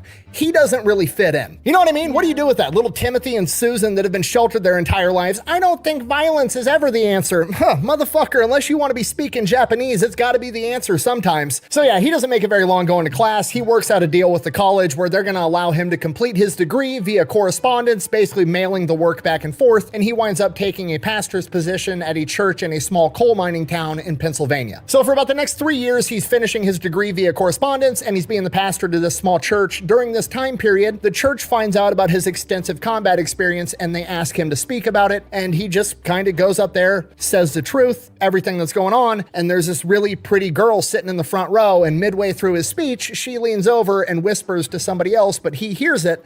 I hope we never invite this long-winded pastor here ever again. I think she likes you. So yeah, 3 months later, they wind up getting married. Then like a couple of weeks after they get married, he gets recalled into active duty. He goes into Fort Meade, is like, hey, here's the deal. I finished my pastorate degree. I want to become a pastor. Right now, I'm a lieutenant in the infantry. I want to switch over. I want to become a chaplain. To his surprise, he pretty much immediately gets denied, but he's stationed at Fort Meade now, and Fort Meade is like 20 miles away from Washington, D.C. So he literally just goes to the Pentagon and goes into the head chaplain of the entire U.S. Army's office and takes a meeting. He goes in and explains to the guy the situation, like, I got pulled out of Bible school so I could go fight in World War II. I was basically a chaplain for that entire 5 years, and I definitely was a chaplain when I was over in Burma because I was the only guy there doing that job. Why can't I be a chaplain? He then gets told, according to Army regulations, you're 1 year too old to become a chaplain, no exceptions under any circumstances, which is fucking insane, but that's what happens. So obviously he's pretty pissed up and heartbroken about this, but there's nothing he can do about it. He winds up getting promoted to a captain in the infantry, which also is crazy that he's only a captain. It's literally second lieutenant, first lieutenant, captain. I feel like he should be ranking higher than that right now, but whatever. He ends up being an infantry captain at Fort Meade for the next 2 years. During this time, him and his new wife have their first kid. It's a son. They name him Merrill after Merrill's Marauders. Fast forward 9 months, little Merrill is 9 months old, his wife is pregnant again, and Logan gets orders to prepare for overseas duty, and he is given the option of going to Europe or going to Japan. And Logan Weston, the fighting preacher, says, I want to go to Japan and basically see what's up with them now. So Logan packs up his shit, says goodbye to his pregnant wife and his 9-month son Merrill, and then gets shipped over to Japan for occupation duty. Once he gets there, he's kind of shocked at the lack of animosity the Japanese people have towards the Americans, and because of that, he realizes he doesn't have any animosity towards these people either, and he kind of enjoys his time in Japan. Why would I have hard feelings? I'm still picking pieces of your ass out of my boot. Fast forward 6 months, June 1950, they get word that North Korea is attacking South Korea and they need to pack up because they're headed to South Korea to help them out. And they're told, don't bother bringing all your personal stuff. You're not being stationed over there. You're just going over there real quick. You shouldn't be gone more than a week. Right. All right, so Logan shows up in North Korea. He's like one of the first American military units there. If you don't know much about the Korean War, basically, if the North Koreans attacked, they shoved the South Koreans all the way down the peninsula to what's known as the Pusan perimeter, and this is where Logan shows up. He gets there, it's all assholes and elbows. Everybody's scrambling, trying to get shit done, trying to keep the Pusan perimeter intact. He shows up, they're like, oh, infantry? Captain, you have experience? Okay, cool. Take control of this company, Alpha Company of the 27th Regiment of the 25th Infantry Division. Take these guys that you don't even know yet out to the road, set up a roadblock, and if the enemy shows up, defend it. Logan heads out to their AO. They're already loading up on the trucks, getting ready to go, has a quick meeting with his platoon and squad leaders like, hey, I'm your new boss, I guess. Let's go. They go out to this road, they scout the area, they find a good piece of terrain to set up a defensive fighting position, and they just wait. And it doesn't take very long because within a matter of hours, thousands of North Korean soldiers are coming down the road. They are outnumbered 130 to 1. Seeing this, Logan's shitting his pants. He gets on the radio like, I need artillery right now. They come back. Artillery's not even set up yet. That's not an option. While this is going on, they're actively inside of a firefight. Logan realizes he needs to strategically withdraw to a more tenable fighting position, and he's getting ready to do that. He's looking at maps. He's figuring out where he needs to move his men to give him a better chance at fighting this fight. And then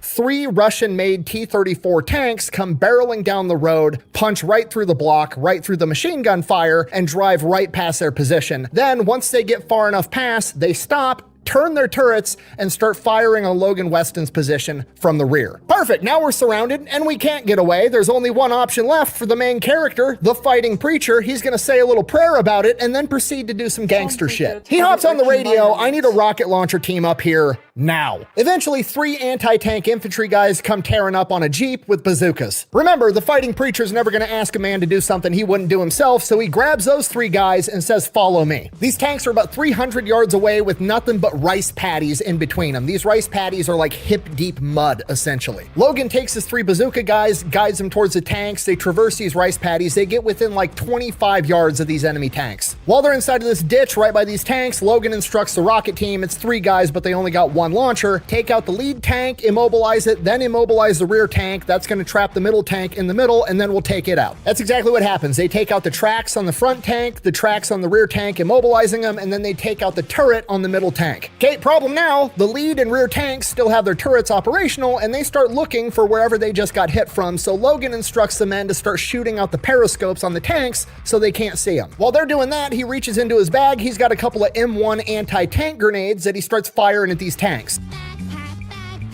And then suddenly, Logan regains consciousness. The 3-man launcher team is dead, and he wakes up with the torso of one of them on top of him. Besides the ringing in his ears and the guaranteed traumatic brain injury from the concussion wave, he's seemingly unscathed. Trying to think fast, thinking of where he can possibly hide to not get shot by this tank again, and the best solution he could come up with was on top of it. Once he gets up there, the enemies open the hatch. I have no idea why. I can only assume they thought he had like a satchel charge or something that was gonna blow up the tank, so they had to go up there to stop him. Regardless, they open the hatch. So he pulls out a frag grenade, throws it in the hatch, and then shuts the hatch. That's a spicy meatball! The other tank then opens their hatch, and he shoots all of them one by one as they attempt to get out. At this point, Logan's super jacked up, but he's got to get back to his men, let them know the tanks are knocked out so they can get evacuated. So he starts heading back through these rice paddies. As he's traversing these rice paddies again, he comes across a sump hole, which is full, so he doesn't really see it. It kind of blends in with everything else, but it's like a 5-foot deep sump hole full of human fertilizer, and he falls into it neck deep, literally in human shit. Just when he thought his day couldn't get any shittier, so he crawls out of this hole, makes his way back to his men. They're looking at him and smelling him like, what the fuck? And he's like, the tanks are gone. Let's get the fuck out of here. Speaks like Zeus. Smells like poops. He gets his men evacuated back to a further fighting position, linking up with the rest of the regiment, and there they're able to hold the line for the Pusan perimeter. Logan then finally gets sent to a hospital because he got blown up by a fucking tank. For this battle, his platoon is credited with killing over 200 enemy soldiers. Logan Weston receives a Silver Star for taking out the tanks, and the battalion headquarters had this to say, quote, "The real significance of the heroic actions by Captain Weston and his men under inspired leadership must be viewed as probably averting disaster. The actions of Captain Weston and his men truly turned a potentially tragic defeat into a significant victory, certainly contributing to stabilizing his sector. Then the newspapers back home find out about this, and of course they're gonna run with the story that a guy nicknamed the Fighting Preacher is taking out communist tanks, and they portray it like he did it with a bazooka, but that's not actually what happened. Yeah, but that's how news works, so.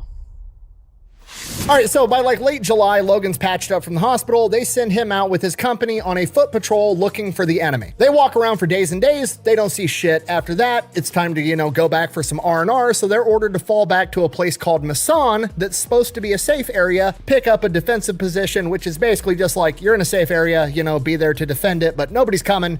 Chill out and relax. So that's what they're doing. They're basically camping, relaxing with the boys, hanging out. Despite the fact that everybody knows they're basically just on orders to rest, Logan's still trying to be the officer, be the perfect role model for his men. So every once in a while, he's grabbing the binoculars, he's looking around the terrain, making sure he doesn't see any enemies or anything too fishy. And then on the night of August 3rd, 1950, off in the distance, miles away, he sees people approaching. As they get closer, he gets a head count. There's 76 of these guys. As they get even closer, he kind of starts to get images of their uniforms. He's like, those are North Koreans. So he hops on the radio back to headquarters to report it. Nobody picks up the radio because it's nighttime and this is a safe area and everybody's already dicking off or sleeping. So Logan sends one of his guys as a runner. I've got a 76-man column of North Koreans headed right towards me. The runner comes back and basically is like, the commander said, those aren't North Koreans. They're probably South Koreans. This is a safe area. To which Logan gets back on the binoculars, looks again. They're even closer now. They're definitely North Koreans. He sends the runner back a second time with the same message. The runner gets back a second time and tells Logan, the commander says they're not North Koreans. To which Logan is like, go back a third time, tell the commander whoever's approaching is carrying World War II era Japanese rifles and bayonets. I know what they look like because I fought these guys before. And you know who carries Japanese rifles and bayonets in the Korean War?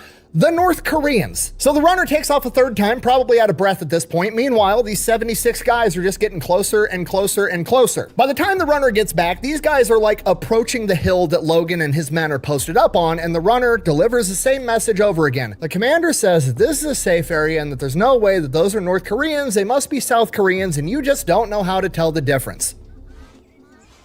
He's Laotian.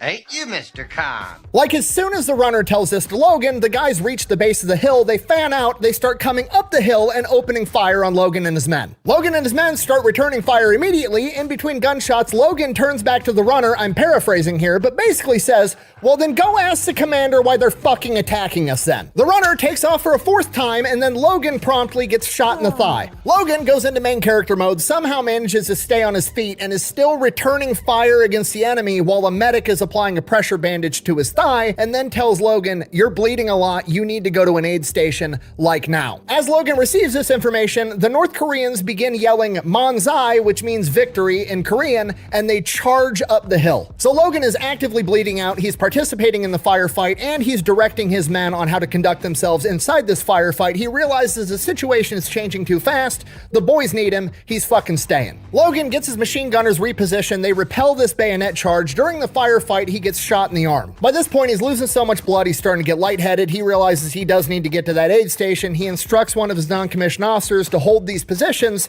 He'll be right back. Logan then proceeds to take himself to the aid station, and it is like a NASCAR pit stop. He walks in the tent like, all right, pressure bandages and tourniquets, let's fucking go. He gets turned around and heads back up the hill. As he's headed there, he grabs a box of frag grenades that he can't carry because his arm's messed up, so he drags it with his good arm back up the hill. Once he gets back to his original foxhole, things are deteriorating. Hundreds of more enemy soldiers have shown up seemingly out of nowhere from his perspective, and now he basically has riflemen fighting men in close quarters combat, like with bayonets, trying to keep them off the machine gunners, while the machine gunners are mowing down the waves of guys that are trying to make their way up the hill. So Logan hops in on the action. Now he's defending the machine gunners too. He's throwing grenades down the hill. He's returning fire. When the charges actually make it close enough, he's bayoneting guys. At one point, he loses his trench knife inside some dude's rib cage. It's deteriorating fast. As all this is going on, Logan is still trying to pay attention to the overall big picture of this battlefield, and he sees that on the other end of this hill, up on the crest, an enemy machine gun team has made their way around the other side of the hill, gotten the high ground on them, and is setting up a machine gun to mow down him and his men. So Logan, by himself, grabs some grenades, makes his way there, and takes those guys out. As he takes their position, he sees that now there's an entire platoon of guys coming up the same route, launching a flanking maneuver that's also gonna wipe out him and his men. He doubles back to his guys, takes like 12 of them with him, and launches a counterattack against them to try to hold the position. During this counterattack, he gets shot in the chest, somehow manages to stay in the fight, and then wipes out this enemy platoon with his guys, re-gets his guys consolidated and set back up again, and by this point, they have completely wiped out the enemy attacking force. By this point, Logan is like, I need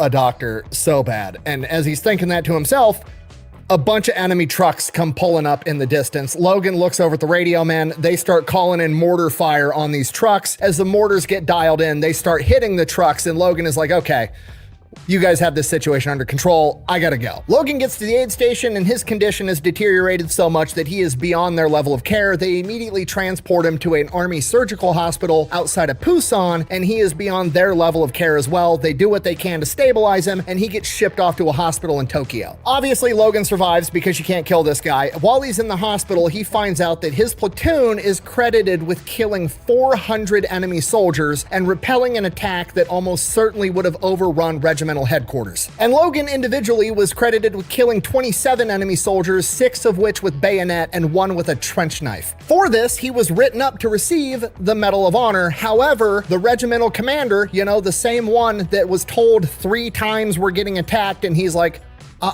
no, we're not. That guy stepped in and was concerned that a Medal of Honor investigation into his actions would make him look like a dumbass, because he is, so he decided to intentionally have it downgraded to a Distinguished Service Cross to save his own career. So Logan was not awarded the Medal of Honor, but he was awarded the next best thing, the Distinguished Service Cross. Don't you just love politics? I want to beat him up. From here, it's probably looking like Logan's going back home to America. He's got a long road to recovery ahead of him, and the policy at this point in time is if you are out of action for 60 days, you're sent back home to America, okay? Fast forward to day 59. Logan is still in the hospital, and he receives orders to report back to South Korea.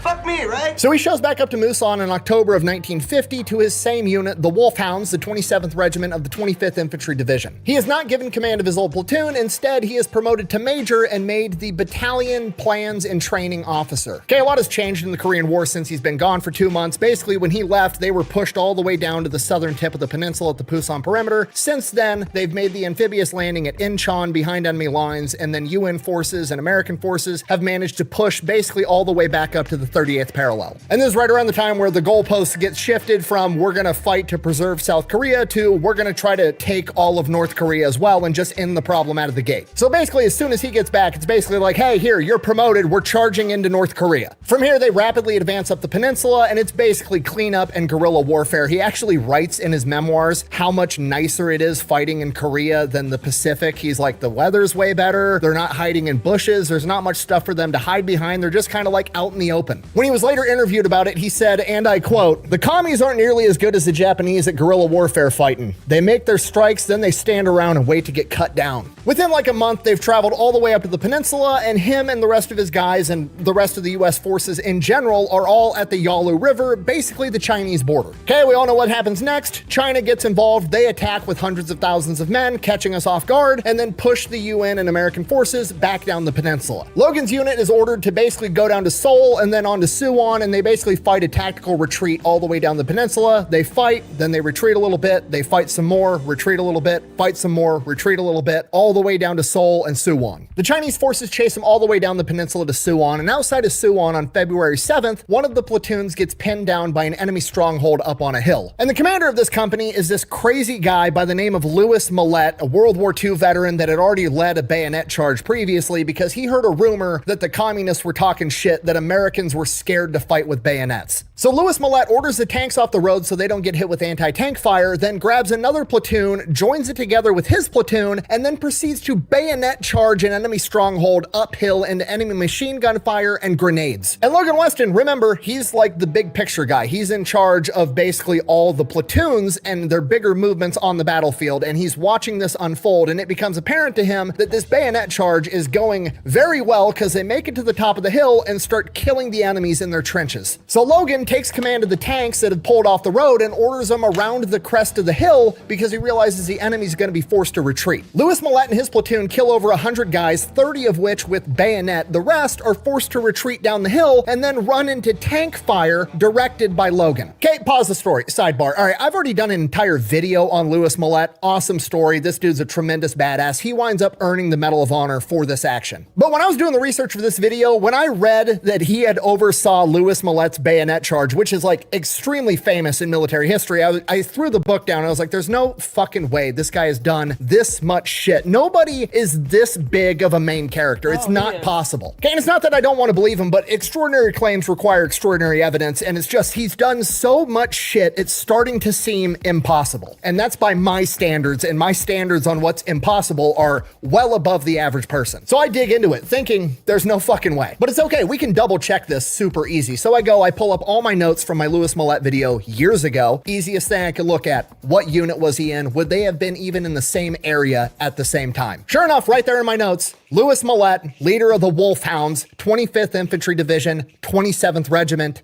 Easy Company. What did I say earlier?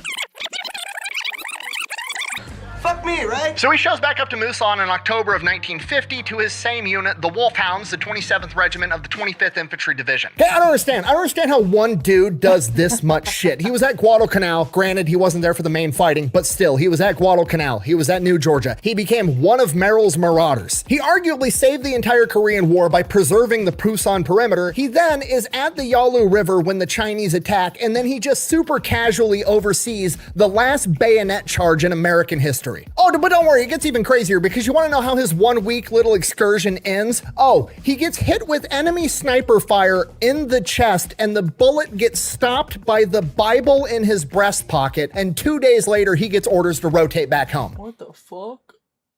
If it's not divine intervention, I don't know what it is. It's statistically not possible. The man is the main character. I don't know what else to say.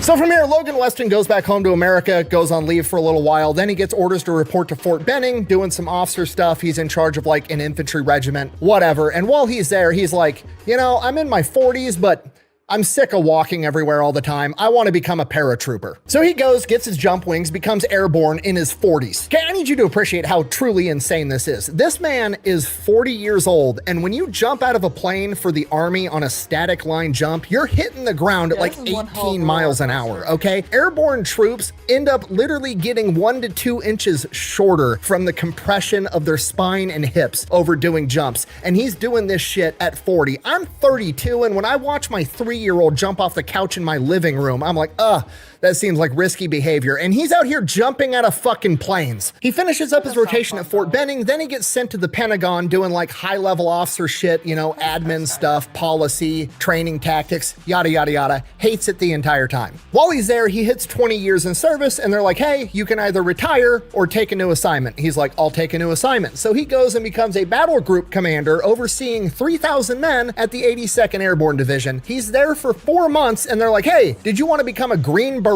at the age of 46? And he's like, sure, why not? Which he manages to accomplish because obviously at this point, so he becomes a Green Beret. Then he gets put in charge of teaching all the other Green Berets anti-guerrilla counterinsurgency tactics. Then the Vietnam War pops off. He gets sent overseas for a year or two, and I quote, train Laotian fighters. Right. You know, because Laos and Cambodia definitely aren't the two neutral nations bordering Vietnam that Mac V. Sog was waging a shadow war in under the guise of training local militants. He finishes up his 9 months of being a training director, and then he has the option of like, okay, you can go back home now, or you can extend for 36 months and bring your family over here. He chooses to extend for 36 more months and bring his family over. Now, put yourself in his shoes. What do you do when you're bringing your family away from America over to Southeast Asia during the Vietnam War so you can train the locals? You got to make it up to him somehow, right? I mean, what do you do? What do you do with the kid? You buy him a dog, you buy him a pony. Well, you're in Asia now, so you buy your kids a pet monkey and you name it Spunky. Spunky the monkey, because that's the one thing this story was missing, apparently. Okay, I don't even know what's happening anymore. This story started in 1914 in a cabin in the woods in Pennsylvania, and now we're in Southeast Asia buying monkeys. Sorry, I'm getting sidetracked. Anyways, the family's living there for a while Dad's doing whatever dad's doing. Can't take no pictures lying down there, Sonny. Eventually, one of his kids winds up getting really sick. They can't get him the level of care that they need, so they fly him back home to Texas to Fort Sam Houston, one of the biggest medical systems in the US military. He comes with, that's where he gets stationed, gets new orders, starts working there, while his kid gets treatment. Luckily, his daughter Sherry winds up recovering. He continues to work at Fort Sam Houston for the rest of his career when he retired in 1968 after 28 years in service. After that, he goes on to become the coordinator of campus religious life at Texas A&M for 13 years before retiring from that job and retiring as a whole, and would eventually live happily ever after, passing away at the age of 89. And that is the story of Logan Weston, aka the Fighting Preacher. Thank you for watching. Best way to support the channel is go buy some merch, maybe drink some Echelon. Links for that's over at thefatelectrician.com. Quack bang, out. This might be the craziest story I've ever done. It just keeps going and going and going. Like, the dude did so much stuff.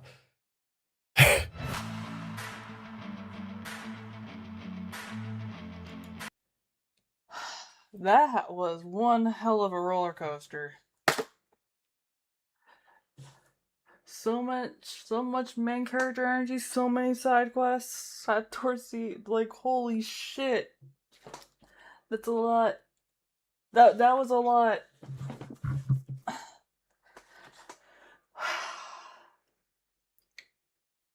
Like, I got nothing for this. I'm kind of just a little bit baffled, bamboozled. I don't know what other words I got right now. But that was a trip.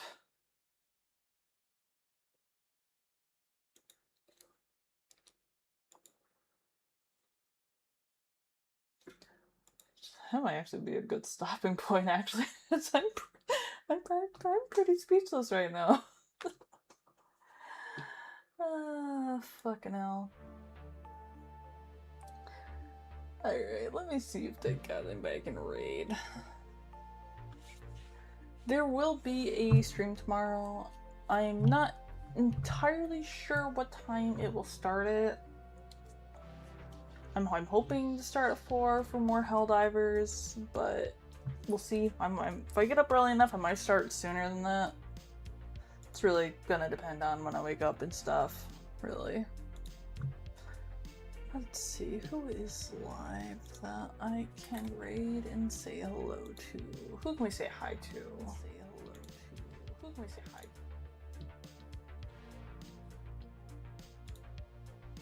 That should be muted on this tab. Let's see. Who can we say hello to?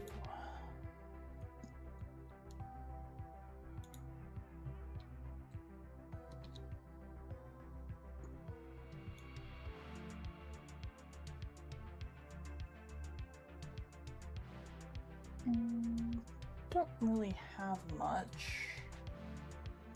Let's see, I don't got anybody who can raid today. You know what? Well, raid Mila, I think. I can raid Mila. It's been a bit. She's playing Colossus down. Anyways, there'll be a stream tomorrow probably around 4 with more Helldivers. Outside that, y'all take care of yourselves, stay hydrated, and I will catch all you guys later. Bye!